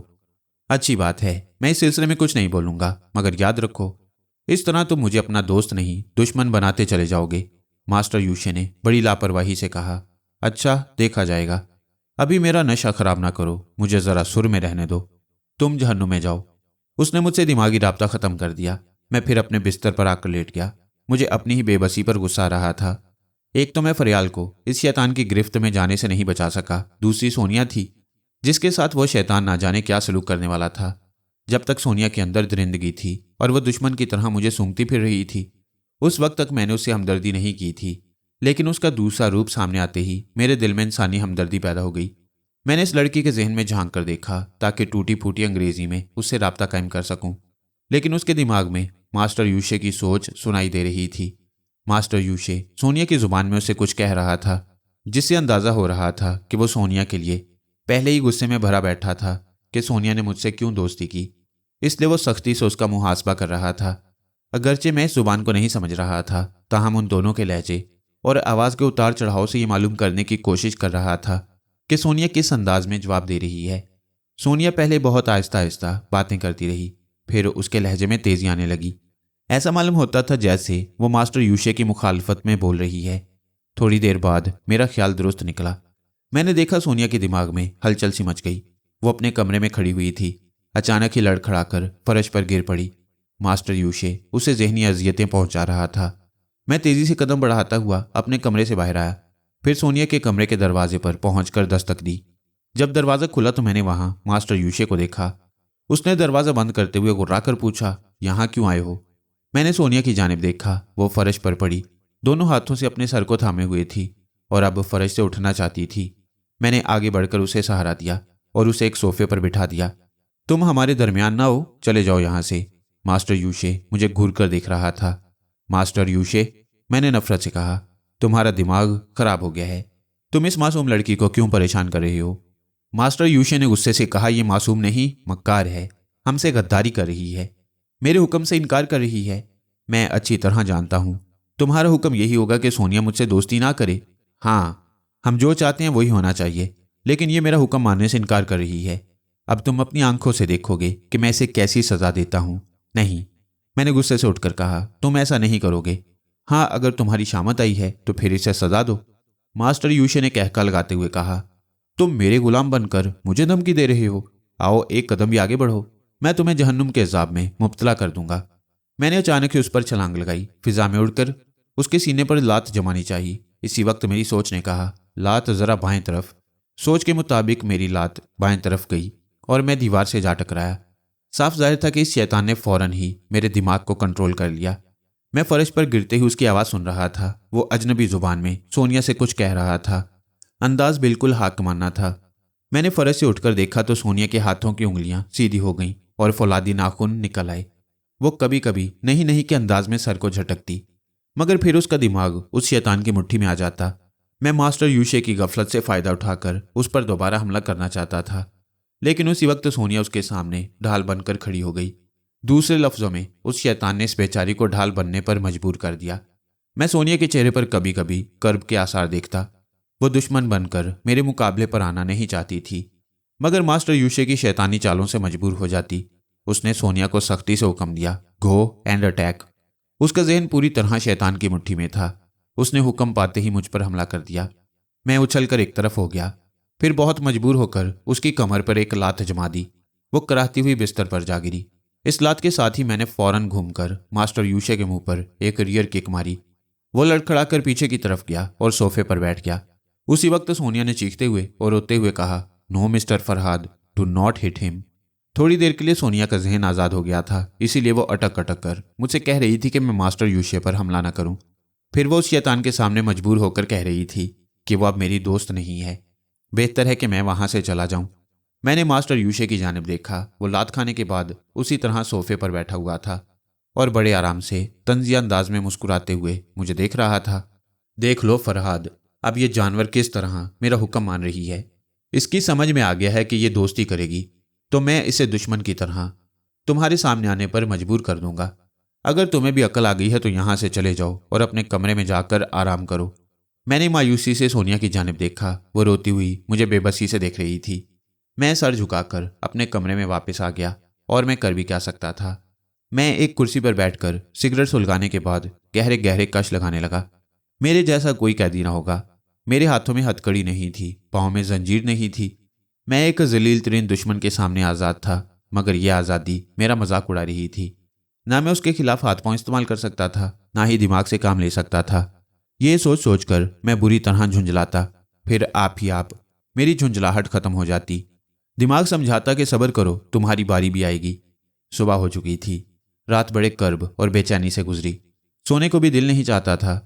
अपनी दिमागी परेशानियों से निजात हासिल करने के लिए मैं फरियाल से बातें करने लगा। उस वक्त मैंने परेशानी की हालत में उससे क्या बातें की ये मैं खुद नहीं समझ सका, मगर फरियाल ने समझ लिया कि मैं बहुत ही परेशान हूँ। वह मुझे बहुत देर तक तसल्लियाँ देती रही। उसने यहाँ तक अपनी रफ़ाकत का यकीन दिलाया कि वो मेरे करीब रहकर मेरी परेशानियों को कम करने के लिए गैर कानूनी तरीके से ये मुल्क छोड़ सकती है, लेकिन मैंने उसे मना कर दिया। उसे सोनिया के मुतल्लिक सारी बातें बताई कि पहले वो मेरी खतरनाक किस्म की दुश्मन थी, मगर सामना होने पर पता चला कि वो कितनी मासूम और मजलूम है, और अभी थोड़ी देर पहले मास्टर यूशे ने उस पर किस तरह जुल्म किया है। मैंने फरियाल से कहा कि अगर वो मेरे साथ रहेगी तो मास्टर यूशे उसे भी बेवक्त ज़हनी अजियतें पहुंचाता रहेगा। फिलहाल उसका दूर ही रहना बेहतर है। मैं उससे बहुत देर तक प्यार और मोहब्बत की बातें करता रहा। जब मैंने उसे राब्ता ख़त्म किया तो मेरा दिमाग काफ़ी हद तक पुरसुकून हो गया। ना जाने कैसे बड़े से बड़ा शहज़ोर मर्द भी जब किसी मौके पर हिम्मत हारता है तो एक नाजुक सी दिल नवाज महबूबा उसमें नई उमंग और नए हौसले पैदा कर देती है। जहन को सुकून नसीब हुआ तो नींद आने लगी। इस बार सोने से पहले मैंने कुव्वत इरादी से यह सोचा कि सोने के दौरान मेरी मर्जी के खिलाफ कोई ख्वाब या ख्याल मेरे दिमाग में नहीं उभरेगा। किसी ने मेरी सोच में मदाखलत की तो फौरन ही मेरी आंख खुल जाएगी। अपने दिमाग की पूरी कुव्वत से यह इरादा करने के बाद मैं 4 घंटे का वक्त मुकर्रर करके सो गया, लेकिन मैं मुकर्रर वक्त तक ना सो सका। 2.5 घंटे के बाद अचानक ही मेरी आंख खुल गई। मेरे ख्वाबीदा जहन में यह सवाल उभर रहा था कि मैं मास्टर यूशे से निजात हासिल करने के लिए किस तरह उसे तबाह कर सकता हूँ या उसकी जान ले सकता हूँ। आंख खुलते ही मैंने चोरी पकड़ ली। वह शैतान का बच्चा मेरी नींद से फ़ायदा उठाकर मेरे ख्वाबीदा जहन से पूछ रहा था कि मैंने चुपके चुपके उसके खिलाफ कैसी प्लानिंग की है। मैं ऐन वक्त पर बेदार हो गया, वरना ख्वाब की हालत में उसे बता देता कि उसे तबाह करने के लिए मैं किस तरह बीज बो चुका हूँ। खुदा का शुक्र है कि मेरी कुव्वत इरादी काम आ गई। मैंने आंख खुलते ही मास्टर यूशे से कहा, शैतान अपनी शैतानी चालों से बाज नहीं आता, मगर इंसानों के पास भी अकल होती है। अब तुम कभी मेरे ख्वाबीदा जहन को कुरीद नहीं सकोगे। फिर यह कि मैंने अभी तुम्हारे खिलाफ कोई मंसूबा नहीं बनाया है। अगर बनाया होता तो तुम किसी वक्त भी मेरी गफलत से फ़ायदा उठाकर मालूम कर लेते। मास्टर यूशे मेरी बातों से किसी हद तक कायल हो गया, मगर उसने हैरानी का इजहार किया। ताज्जुब है कि तुम्हारे जैसा सरकश इंसान किस तरह खामोश बैठा हुआ है। तुम्हारी खामोशी बड़ी भयानक लग रही है। मैं कैसे मान लूं कि तुम मेरे खिलाफ कोई मंसूबा नहीं बना रहे। मास्टर यूशे, मैं उन लोगों में से नहीं हूं जो बाकायदा शतरंज के बिसात बिछाकर अपने दुश्मनों को मोहरों की तरह चलाकर मात देने की प्लानिंग करते रहती हैं। मैंने पहले से कभी प्लानिंग नहीं की। मैं हमेशा मुनासिब वक्त का इंतजार करता हूं। जब कोई सुनहरी मौका आता है तो दुश्मनों के छक्के छुड़ा देता हूं। मेरा ईमान है कि शैतान को मात देने के लिए खुदा अपने बंदों को जरूर मौका देता है। तुम इंतजार करो, मेरा खुदा मुझे भी मौका देगा। उसने बड़ी हकारत से कहा, खुदा तुम्हें मौका देगा, मगर मैं तुम्हें मौका नहीं दूंगा। मैं किसी लम्हे भी तुमसे गाफिल नहीं रहूंगा। मेरे मुकाबले में तुम्हारी जहानत काम नहीं आएगी। मैंने मजबूरी का इजहार किया। मैं क्या कह सकता हूँ, अभी तो मैं बहुत मजबूर हूँ और तुम्हारे शिकंजे में हूँ। वो मेरी बेबसी पर हंसते हुए कहने लगा, शाबाश, अपनी मौजूदा हैसियत को अच्छी तरह समझते रहो। चलो अब उठो, हमारी रवानगी का वक्त करीब आ रहा है। तुम्हें लिबास वगैरह बदल कर तैयार रहना चाहिए। मैं अपनी जगह से उठ गया, फिर बाथरूम में जाकर शेव करने लगा। 1 घंटे बाद मैं गुसल खाना से फारिग होकर नया सूट पहन चुका था। जब हम एयरपोर्ट की तरफ रवाना हुए तो सोनिया बार बार मास्टर यूशे से नजरें बचाकर मुझे देख रही थी। میں گاڑی کی اگلی سیٹ پر بیٹھا فریال سے باتیں کر رہا تھا اور اسے بتا رہا تھا، میں جا رہا ہوں، میرے دل پر ایک بوجھ ہے، تمہاری قربت ہی اس بوجھ کو ہلکا کر سکتی ہے۔ وہ بڑی بے بسی سے بولی، میں کیا کروں فرہاد، میں کیسے آپ کے قریب آؤں، کیسے دکھ بٹاؤں، خدایا یہ کیسی مجبوری ہے۔ اس کی سوچ ایسے لرز رہی تھی جیسے وہ لرزتے ہوئے آنسوں کی زبان سے بول رہی ہو۔ میں ہمیشہ سے ہنسنے بولنے کا عادی تھا، زندگی میں پیش آنے والے رنج و غم کو بڑی بے نیازی سے جھٹک کر آگے بڑھ جاتا۔ اس کی وجہ یہ تھی کہ میں نے محبت کا روگ نہیں پالا تھا، کسی سے اتنا گہرا لگاؤ نہیں تھا جتنا کہ فریال سے ہو چکا تھا۔ اس جانے آرزو نے پیار کے رشتے کی بہت سی خوشیاں دی تھیں، مگر اب اس کی جدائی کا دکھ مل رہا تھا۔ BOAC کے طیارے میں بیٹھتے وقت میں نے اسے تسلی دی کہ جدائی کے دن بہت تھوڑے ہیں، میں بہت جلد اس شیطان سے نجات حاصل کر کے اس کے پاس چلاؤں گا۔ اب جزیرہ ہوائی میں پہنچنے کے بعد اپنی خیریت سے آگاہ کروں گا۔ اس وقت تک کے لیے میں نے اجازت چاہی اور افسردگی دل کے ساتھ اس سے رابطہ ختم کر دیا۔ طیارہ فضا میں بلند ہو چکا تھا، ہم نے سیفٹی بیلٹ کھول دیے تھے۔ 2 عدد سرخ و سفید رنگت کی تیز ترار حسینائیں ایئر ہوسٹس کے لباس میں تھرکتی پھر رہی تھیں اور مسافروں تک ان کی مطلوبہ چیزیں پہنچا رہی تھیں۔ ماسٹر یوشے نے اپنے لیے وسکی منگوائی۔ وہ میرے پیچھے والی سیٹ پر سونیا کے ساتھ بیٹھا ہوا تھا اور ٹھہر ٹھہر کر شراب کا ایک ایک گھونٹ پی رہا تھا۔ اسے اس طرح پیتے دیکھ کر میں ذرا مایوس ہو جاتا۔ وہ کمبخت اپنے سوٹ کیس میں شراب کی بوتل رکھ کر جیسے بالکل ہی بھول گیا تھا۔ نہ تو سوٹ کیس سے شراب کی وہ بوتل نکال رہا تھا اور نہ ہی بریف کیس سے وہ ٹونک نکال کر استعمال کر رہا تھا۔ میں انتظار کرنے کے سوا اور کر بھی کیا سکتا تھا۔ ہم رات کو 3 بجے ہوائی پہنچ گئے۔ سامان اور پاسپورٹ چیک کروانے میں 2 گھنٹے گزر گئے۔ ایئرپورٹ کی عمارت سے باہر آئے تو صبح ہو چکی تھی۔ ہمارے لیے ایک کار پہلے سے موجود تھی۔ کار میں بھی ماسٹر یوشے سونیا کے ساتھ پچھلی سیٹ پر بیٹھ گیا۔ اب وہ اس لڑکی کو میرے قریب بیٹھنے کا موقع بھی نہیں دے رہا تھا۔ میرے دل میں بھی اس کے قریب بیٹھنے کی چاہت نہیں تھی، صرف اس لڑکی سے ہمدردی تھی۔ میں نے سوچ رکھا تھا اگر مجھے اس کے کام آنے کا موقع ملا تو ضرور کام آؤں گا۔ اس سے زیادہ میں اس کے بارے میں نہیں سوچ سکتا تھا۔ میرے خیالوں میں صرف فریال کا ہی گزر ہو سکتا تھا۔ ماسٹر یوشے کا ایک خاص آدمی کار ڈرائیو کر رہا تھا۔ میں اس کے ساتھ والی سیٹ پر بیٹھا ہوا تھا اور کھڑکی کے باہر دیکھتے ہوئے فریال سے گفتگو کر رہا تھا۔ میری جان، میں اس خوبصورت جزیرے میں پہنچ گیا ہوں۔ یہ جزیرہ یورپ والوں کے لیے جنت کہلاتا ہے۔ ساملی سلونی ہوائی دوشیزائیں تمام ہوٹلوں اور تفریح گاہوں میں اس جنت کو رنگین بنانے کے لیے حاصل ہو جاتی ہیں، لیکن اس جنت میں یہ آدم اکیلا ہے، اس لیے کہ تم نہیں ہو۔ مجھے اس جنت میں بلا لیجئے، فریال کی سوچ نے کہا۔ ضرور بلاؤں گا۔ ہم مایوسی کو بھول کر خوش آئند باتیں کریں تو دماغی تھکن دور ہو جائے گی۔ دیکھو، ہم ایک دوسرے سے ہزاروں میل دور ہیں، اس کے باوجود ایک دوسرے سے ہم کلام ہیں۔ ہم ایک دوسرے کو نہیں دیکھ سکتے، پھر بھی تمہارے ماحول میں میں اور میرے اس ماحول میں تم میری ہم نشیں ہو۔ ہاں جانے فریال، میں بڑی خوش نصیب ہوں کہ آپ سے جدا ہو کر بھی آپ سے دور نہیں۔ آپ مجھے بتائیں کہ وہ کیسی جگہ ہے؟ یہاں چاروں طرف ہریالی ہے، دور دور تک اونچے اونچے ناریل کے درخت نظر آ رہی ہیں۔ یہاں کے مقامی باشندے زیادہ تر لنگی اور بنیان میں نظر آ رہی ہیں۔ جوان لڑکیاں گھاس کے گھاگرے پہنے ہوئے ہیں جو صرف گھٹنوں تک ہوتی ہیں۔ شاید یہ اتنے غریب ہوتی ہیں کہ انہیں کپڑا نصیب نہیں ہوتا، کیونکہ وہ چولیاں بھی گھاس کی اور پتوں کی بنا کر پہنتی ہیں۔ غریبی کا یہ حسن دولت مندوں کے لیے رنگین نظارہ بن جاتا ہے۔ آپ بھی نظارہ کر رہے ہیں؟ فریال نے ہولے سے ہنستے ہوئے یہ بات کہی، یعنی یہ جتانا چاہتی تھی کہ وہ مذاقاً ایسا کہہ رہی ہے، مگر میں سمجھتا تھا آخر وہ بھی ایک عورت ہے۔ میں کسی دوسری عورت کا ذکر کروں گا تو وہ ضرور رقابت محسوس کرے گی۔ میں نے ہنستے ہوئے کہا، یہ بات نہیں ہے فریال، میری آنکھوں کے سامنے سے مناظر گزر رہی ہیں، اس لیے میری آنکھیں دیکھنے پر مجبور ہیں۔ ایسا تو ممکن نہیں ہے کہ میں یہاں قیام کے دوران اپنی آنکھیں بند کیے رکھوں۔ لو، اب یہ نظارے گزر گئے اور ہم ایک بہت ہی شاندار ہوٹل تک پہنچ گئے۔ ماسٹر یوشے ہمارے لیے کمرے کرائے پر حاصل کر رہا ہے۔ کیا تم جانتی ہو یہاں ہوٹل کے کمروں کو کیا کہا جاتا ہے؟ لے نائی کہا جاتا ہے، فریال نے جواب دیا۔ میں نے خوش ہو کر کہا، واقعی فریال، تمہیں مشرق بعید کی زبانوں پر دسترس حاصل ہے۔ اگر آپ کو وہاں کی باتیں سمجھنے میں دشواری پیش آئے تو آپ فوراً ہی مجھ سے رابطہ قائم کر لیا کریں، میں آپ کو گائیڈ کروں گی۔ میں نے اس کا شکریہ ادا کرتے ہوئے کہا۔ ڈاکی نے میری زبان سے یہاں کی بولی سن کر وہ حیرانی سے بولی، ارے آپ تو وہاں پہنچتے ہی وہاں کی زبان بولنے لگے، تعجب ہے۔ تعجب کی کیا بات ہے، سونیا نے مجھے چند الفاظ سکھا دیے، باقی تم سے سیکھوں گا۔ اچھا جان من، پھر تھوڑی دیر بعد ملاقات ہوگی، سی یو اگین۔ اس وقت تک میں اپنے ہوٹل والے کمرے میں پہنچ چکا تھا جو یہاں کی زبان میں لے نائی کہلاتا تھا۔ لے نائی کا دوسرا دروازہ سوئمنگ پول کی طرف کھلتا۔ स्विमिंग पूल के अतराफ रंग बिरंगे कुमकुमे रोशन थे। दूर दूर तक मेज़ों के अतराफ खुशपोश मर्द बैठे हुए थे। उनके करीब औरतें टहल रही थीं। मुकामी लड़कियां अपने मखसूस घास के घाघरों में इधर से उधर फिरती हुई वेटर्स के फ्राइज अंजाम दे रही थीं। नौउमरी ने उनके सांवले बदन को हीरों की तरह तराशा था। मास्टर यूशे की नीयत भी डोल रही थी। मैंने उसकी सोच को पढ़ा तो पता चला कि वो यहाँ के हुस्न का बहुत पुराना तलबगार है। जब भी यहाँ आता है उसके लिए यहाँ की सबसे हसीन दोशीज़ा का पहले से ही इंतज़ाम कर लिया जाता है। इस वक्त वो अपने कमरे में बैठा हुआ किसी हवाई दोशीज़ा का इंतज़ार कर रहा था। पता नहीं किस वक्त जजीरा कवाई जाने का प्रोग्राम था। वहाँ पहुँचकर उसे बहुत सी जिम्मेदारियाँ संभालनी थीं और मैं जो उसके लिए दर्द सर बना हुआ था वहाँ पहुँचकर ही इस दर्द सर से उसे निजात मिल सकती थी। इसलिए वो फिलहाल तफरी के मूड में था। मेरे लिए ये मौका गनीमत था। मैंने सोचा कि अब इस शैतान को छेड़ना चाहिए और इसकी एक ख़ास कमज़ोरी को इसके सामने लाकर इसे इश्तियाल दिलाना चाहिए। ये सोचकर मैंने कहा, हेलो मास्टर शैतान, मैं तुम्हारी सोच को पढ़ रहा हूँ। इस वक्त तुम बड़े मूड में हो और किसी फुलझड़ी का इंतज़ार कर रहे हो।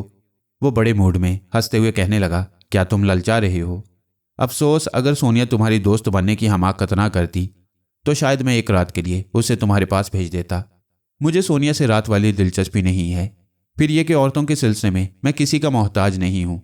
तुम मोहताज भी हो और इस मामले में कमज़ोर भी हो। क्या बक रहे हो? उसने नागवारी से पूछा। मैं वही कह रहा हूँ जो तुम्हारे मुतल्लिक जानता हूँ। मैंने भी चोरी छुपे तुम्हारी सोच को पढ़कर यह मालूम कर लिया है कि एक तो तुम बूढ़े हो, दूसरा ये कि जवानी में इतनी अय्याशियाँ की हैं कि अब सिर्फ तुम्हारे अंदर अय्याशी की हवस रह गई है। मेरी बात को तुम समझ ही सकते हो कि तुम सिर्फ हाथी के दांत हो। ये दांत दिखा सकते हो, इस्तेमाल नहीं कर सकते। बकवास मत करो। वह अचानक ही अपनी तौहीन से तिलमिला गया। कमीने, तुम मेरा मजाक उड़ा रहे हो। मैं तुमसे ज़्यादा जवान हूँ। तुमसे ज़्यादा मुझ पर लड़कियाँ मरती हैं। देखो मास्टर यूशे, हम दोनों टेलीपैथी के जरिए इंसानों के अंदर तक पहुँच जाते हैं। मैंने भी तुम्हारे अंदर छुपी हुई एक कमज़ोरी को समझ लिया है। तुम हकीकत से इनकार ना करो। इससे पहले कि वो लड़की तुम्हारा मजाक उड़ाए तुम उसे मेरे पास भेज दो। मैं एक दोस्त की हैसियत से तुम्हारी ये कमी पूरी करूँगा। वो विस्की से शुगल कर रहा था। उसने गुस्से में आकर शीशे के जाम को फर्श पर पटक दिया। फरहाद, तुम फौरन मेरे कमरे में आओ। मैं तुम्हें बताना चाहता हूँ कि मैं क्या हूँ। मैं तुम्हारे कमरे में जाना ज़रूरी नहीं समझता। यहीं बैठकर तुम्हारी बेबसी का तमाशा देख सकता हूँ। क्या एक लड़की के सामने तुम्हें नदामत नहीं होगी? उसका गुस्सा आसमान पर पहुंच गया। उसने पहले तो मुझे गालियां दी, फिर इंतकामन मेरे दिमाग में हलचल मचाने लगा। मैं खुद को कंट्रोल में रखने की कोशिश करने लगा, मगर दिमाग की बिसात पर उस शैतान से मुकाबला न कर सका। वो मुझे पागल बनाकर पूरे कमरे में नचाता रहा। जब बिल्कुल नढाल हो गया तो इसके बाद मेरे कमरे में 2 आदमी आए। इनमें से एक अंग्रेज था, दूसरा मुकामी बाशिंदा। मैं अपना सर थामे फर्श पर पड़ा हुआ था। वो दोनों मेरे करीब आए और मेरी बगल में हाथ डालकर मुझे घसीटते हुए अपने मास्टर के कमरे में ले गए। वो एक काउच पर बैठा हुआ पी रहा था। उसने मुझे देखते अपने आदमियों से कहा, दरवाज़ा अंदर से बंद कर दो और इसे पीटना शुरू करो। इतनी देर में फिर मेरा जहन एतदाल पर आ गया। मैं हालात से निमटने के लिए तैयार हो गया। मैं सोच रहा था कि जैसे ही वो मुझे मारना शुरू करेंगे मैं उन दोनों पर जवाबी हमले करूंगा, मगर वो शैतान मेरी सोच को पढ़ रहा था। जैसे ही मैंने उसके आदमियों पर हमला करना चाहा, इसने मेरे जहन को बहका दिया। जब जहन बहकेगा तो हाथ पांव का निशाना भी बहकेगा। मैं उसके आदमियों को मारना चाहता था, मगर मेरे हाथ दूसरी तरफ घूम जाते और मैं परेशानी की हालत में खासा कमज़ोर पड़ जाता। नतीजा ये हुआ कि वो मुझे बड़ी आसानी से पीटने लगे। मैं ज़्यादा देर तक अपने पैरों पर खड़ा न रह सका। ऐसी चोटें आई थीं कि ज़मीन पर गिरने के बाद ही ज़रा आराम मिला। इस वक्त मेरा सर चकरा रहा था। आंखों के सामने का मंजर धुंधलाने लगा। वो दोनों बदमाश शायद मेरे हाथ पांव तोड़कर रख देते, मगर उसी वक्त दरवाजे पर दस्तक हुई। मास्टर यूशे के एक मातहत ने आगे बढ़कर दरवाज़ा खोला। खुले हुए दरवाजे से एक सांवली सलोनी हवाई दोशीज़ा नजर आ रही थी। वो घुटनों तक घास का घाघरा पहने हुए थी। गले में सुर्ख फूलों का हार था। उसके स्याह घनेरे बाल शानों पर बिखरे हुए थे और बालों की स्याह रात में भी एक सुर्ख फूल मुस्कुरा रहा था। सुर्ख फूल हवाई बाशिंदों का कौमी फूल कहलाता है। वहाँ की हर औरत जवानी में इन फूलों को सिंगार के तौर पर इस्तेमाल करती है। उसे देखते ही मास्टर यूशे ने दोनों बदमाशों को बाहर जाने के लिए कहा। जब वो चले गए तो सुर्ख फूलों वाली ने दरवाजे को अंदर से बंद कर दिया। तब मास्टर यूशे ने मेरी तरफ देखकर मुस्कुराते हुए कहा, तुम मुझे बूढ़ा और कमज़ोर कह रहे हो, मगर इस वक्त तुम मुझसे ज़्यादा बूढ़े और बेबस हो। तुम में इतनी मर्दानगी नहीं है कि फर्श पर से उठकर इस लड़की का हाथ भी पकड़ सको। वो सच कह रहा था। वाकई मुझ में इतनी शक्कत नहीं थी कि मैं उठकर किसी सहारे के बगैर खड़ा रह सकता। फिर भी मैं कुर्सी का सहारा लेकर बैठने लगा। जालिमों ने ऐसे ऐसे हाथ जमाए थे कि हड्डियां तक दुख रही थीं। मास्टर यूशे मेरी हालत पर कहका लगाते हुए अपने ब्रीफकेस के पास गया। फिर उसे खोलने के बाद टॉनिक की वो बोतल निकालकर मुझे दिखाते हुए कहने लगा, आज के दौर में जवानी को वापस लाने के लिए तीर बहदफ नुस्खे और दवाएं मौजूद हैं।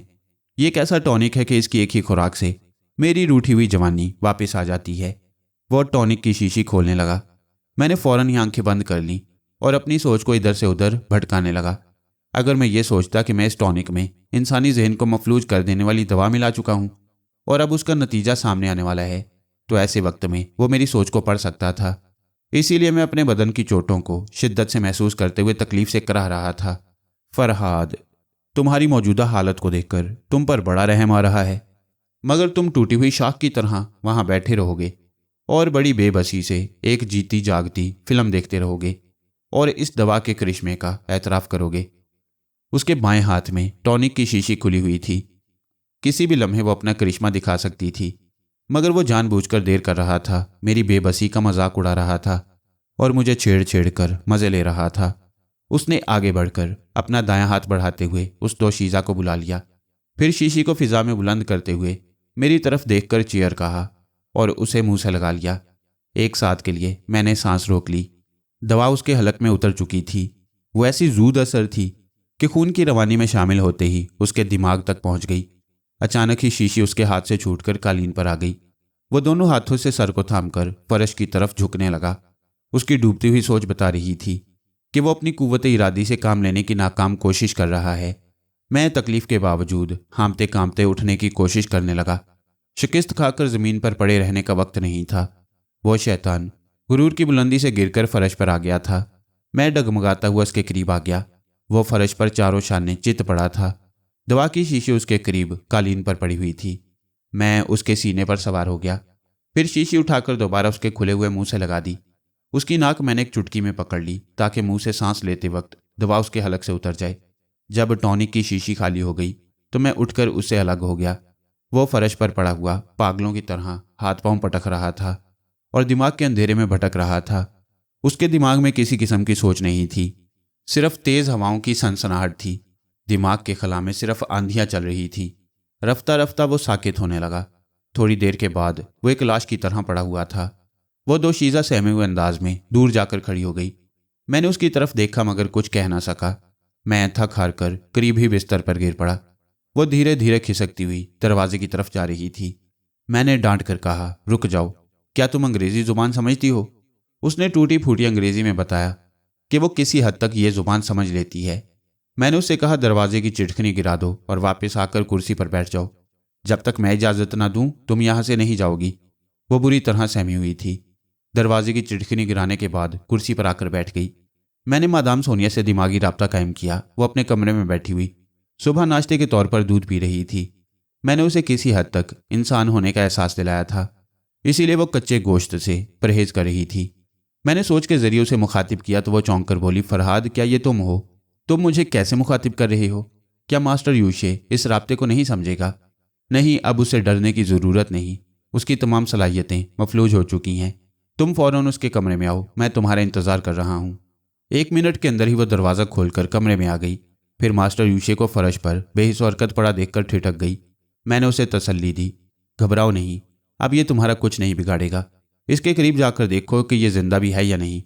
सोनिया ने दरवाजे को अंदर से बंद कर दिया। फिर उसके करीब आकर उस पर झुक गई। उसकी कलाई को थामकर और उसके सीने से कान लगाकर उसकी मुर्दा धड़कनों को तलाश करने लगी। उसकी सोच ने मुझे बता दिया कि मास्टर यूशे जितना ऊंचा शैतान था उतनी आसानी से एक हकीर चूहे की तरह मारा गया। मैं पहले ही समझ गया था, क्योंकि मैंने मिकदार से बहुत ज़्यादा दवा उसके हलक में उंडेल दी थी। शायद उसके दिमाग की रगें फट गई थीं। चूंकि वह हर तरह की सोच से खाली हो चुका था, इसलिए मैं उसके दिमाग की अंदरूनी तबाही को नहीं समझ रहा था। बस ये इत्मीनान हो चुका था कि मैंने इस दुनिया को एक शैतान से खाली कर दिया। सोनिया उसके पास से उठकर कभी उसे और कभी मुझे वहशत ज़दा नज़रों से देख रही थी।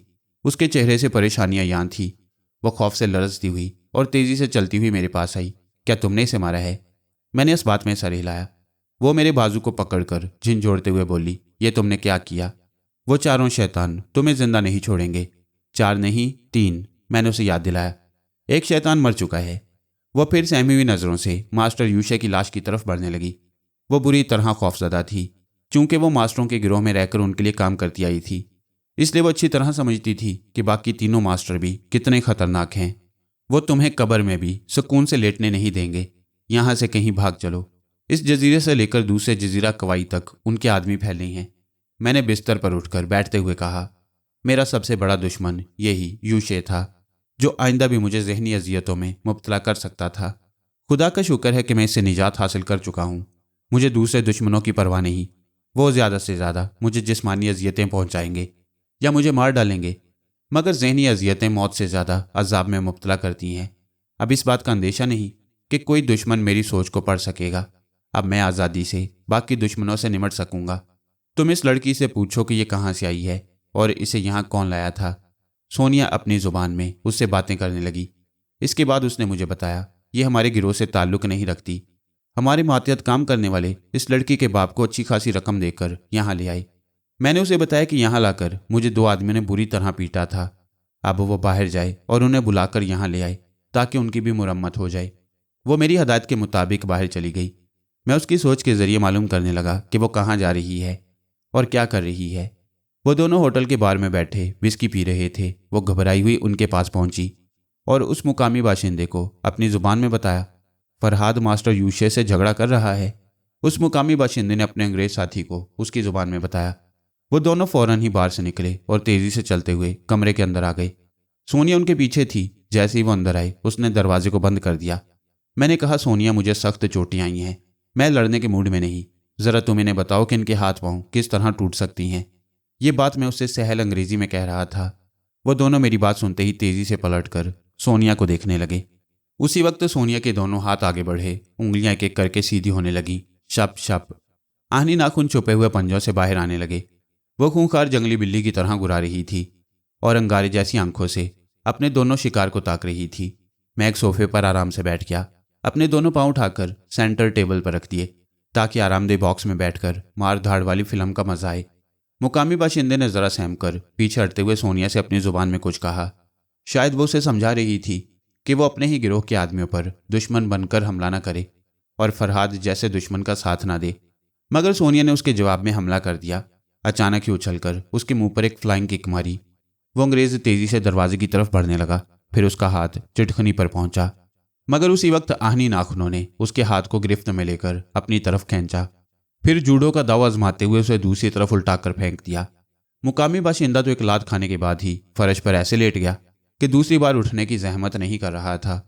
शायद वो सोनिया की दरिंदगी का तमाशा पहले भी देख चुका था, इसीलिए उठने की जुर्रत नहीं कर रहा था। मगर वो अंग्रेज दोबारा उठकर खड़ा हो गया। उसने सोनिया पर कराटे का हाथ इस्तेमाल किया, मगर उसकी खड़ी हथेली बाएं हाथ के आहनी नाखूनों में उलझ गई। दाएं हाथ के नाखून उसके चेहरे पर आए और उसके चेहरे का थोड़ा सा गोश्त नोच कर ले गए। उसका चेहरा लहूलुहान हो गया। मैं उस अंग्रेज के जहन में झांक रहा था।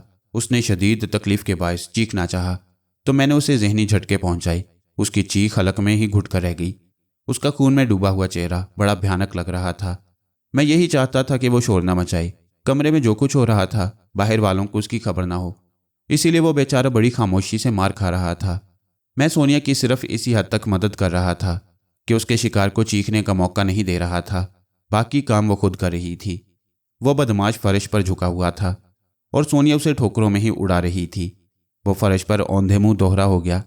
उस वक्त मैं उसके जहन में झांकने के बजाय सोनिया के लड़ने के अंदाज को देख रहा था। वाकई वो एक तरबियत याफ्ता फाइटर थी। मगर ये मार धाड़ वाला सीन देखते वक्त मुझसे यह हमाकत हुई कि मैं उस अंग्रेज की तरफ से गाफिल हो गया। वो फर्श पर औंधे मुंह गिरने के बाद रिवॉल्वर निकालकर उसमें साइलेंसर लगा रहा था। मुझे रिवॉल्वर उस वक्त नजर आया जब वो एक झटके से उठकर बैठ गया। इससे पहले कि मैं उसके जहन को कंट्रोल करता, उसने सोनिया पर फायर झोंक दिया। सोनिया उछलकर एक तरफ हो गई। उसके पीछे खड़ी हुई हवाई दोशीज़ा गोली की जद में आ गई। उस वक्त तक मैंने उस अंग्रेज को जहनी झटके पहुंचाने शुरू कर दिए। सोनिया ने आगे बढ़कर उसकी गर्दन आहनी पंजे में दबोच ली। उसकी गर्दन से खून की धार बह निकली। आहनी नाखून उसकी गर्दन में पैवस्त हो गए। इस कमरे में बहुत ही लर्जाखेज खूनी ड्रामा देखने में आया था। थोड़ी देर बाद ही वहां 3 लाशें पड़ी थीं। हवाई दोशीज़ा अपने लहू में डूबकर ठंडी पड़ गई। दूसरी लाश उस अंग्रेज की थी उसके दीदे आंखों के हलकों से बाहर निकल आए। तीसरा मास्टर यूशे था, जो अपनी जवानी वापस लाने दूसरी दुनिया की तरफ चला गया। वो मुकामी बाशिंदा फर्श पर बैठा थर थर कांप रहा था। अब उसे अपनी मौत नजर आ रही थी।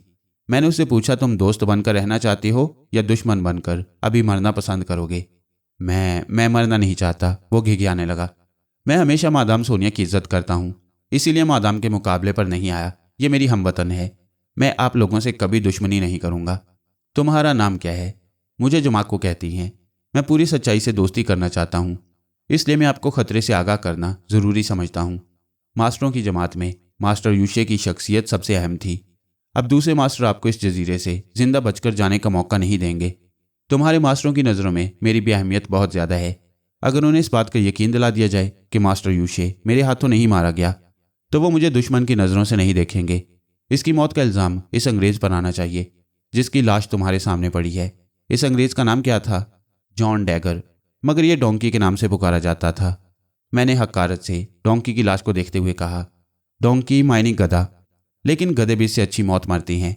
तुम दूसरे मास्टरों को ये रिपोर्ट दोगे कि डोंकी तुम्हारे सामने अक्सर मास्टर यूशे की शिकायतें करता था, बल्कि उसे गालियां देता था। जमाको ने हैरानी से पूछा, आप कैसे जानती हैं? ये तो वाकई मास्टर यूशे का दुश्मन था। इसकी एक बहुत खूबसूरत बहन थी। एक बार मास्टर ने उसकी इज्जत को खिलौना बनाया। डोंकी ने तैश में आकर उस पर हमला किया, मगर मास्टर ने टेलीपैथी के जरिए उसे कुछ दिनों के लिए पागल बना दिया। ये बात सभी मास्टर जानती हैं। फिर डोंकी ने मुआफ़ी मांगी तो मास्टर यूशे ने उसके जहन को आज़ाद कर दिया। तब से वो एक वफादार मातियत की तरह काम करता रहा, मगर मुझे अपना राजदार समझकर अक्सर कहता था कि कभी मौका मिलेगा तो वो इस शैतान से ज़रूर इंतकाम लेगा। मैंने मुतमईन होकर कहा, बस ठीक है, तुम मास्टरों के सामने यही बयान देना। अपने इस बयान में ये इजाफा कर देना कि जब इसने मास्टर यूशे के लिए एक खूबसूरत हवाई दोशीज़ा का इंतज़ाम किया तो इसके लिए वो टॉनिक की शीशी भी लेकर आया जो फर्श पर पड़ी हुई है। जब मास्टर यूशे टॉनिक की शीशी खोल रहा था तो उस वक्त हम सब इस कमरे में मौजूद थे। इस शीशी से चंद घूंट पीते ही वो पागल सा हो गया। डोंकी ने इसे फर्श पर गिराकर शीशी की बाकी दवा भी इसके हलक में उंडेल दी। फरहाद मास्टर को ना बचा सका क्योंकि वो तुम्हारे और डोंकी के हाथों से मार खाकर बेबसी से एक तरफ पड़ा हुआ था। तुमने उसे रोकने की कोशिश की तो इसने तुम्हें मारकर एक तरफ लिटा दिया। उसी वक्त सोनिया कमरे में आ गई। उसने डोंकी को अपने काबू में करना चाहा। इसी लड़ाई झगड़े में यह हवाई दोशीज़ा डोंकी के रिवॉल्वर का निशाना बन गई और डोंकी सोनिया के हाथों हलाक हो गया। मैं उसे अच्छी तरह समझाता रहा कि मास्टरों के सामने किस तरह बयान देना होगा। सोनिया भी मेरी बातें गौर से सुन रही थी। जो बात उसकी समझ में नहीं आती जमाक को उसे अपनी ज़ुबान में समझा देता। सारी बातें तय हो जाने के बाद मैंने सोनिया से कहा, अब तुम अपने मास्टरों से रब्ता कायम करो और उन्हें मौजूदा सूरत हाल से आगाह करो। सोनिया ने जवाब दिया, तीनों मास्टर जजीरा कवाई में हैं। वो जजीरा उनकी ज़ाती मलकियत है। जब तक मास्टर यूशे जिंदा था टेलीपैथी के जरिए उनसे रब्ता कायम कर लेता। चूंकि मैं उसके साथ थी इसलिए मुझे रब्ता कायम करने के लिए ट्रांसमीटर नहीं दिया गया। अब मैं यहाँ की ब्रांच ऑफिस से फ़ोन के जरिए रब्ता कायम करती हूँ। वो लोग ट्रांसमीटर के जरिए मास्टरों को इतला देंगे। ये कहकर वो टेलीफोन के पास गई और रिसीवर उठाकर होटल के एक्सचेंज को नंबर बताने लगी। थोड़ी देर बाद दरवाजे पर दस्तक हुई। मैंने चौंक कर दरवाजे की जानिब देखा। जमाको ने लाशों की तरफ देखते हुए कहा, होटल के बैरे को कमरे में नहीं आना चाहिए वरना यहाँ के पुलिस वाले पीछे पड़ जाएंगे। मैं ताईद में सर हिलाते हुए दरवाजे के करीब गया। फिर दरवाज़ा खोलने से पहले मैंने पूछा, कौन है? पुलिस, दरवाज़ा खोलो। मैंने घबराकर सोनिया और जमाको की तरफ देखा। उन दोनों के चेहरे जर्द पड़ गए थे। परेशानी की बात ही थी। हम अपनी सलाहियतों से दुश्मनों का मुकाबला कर सकते थे।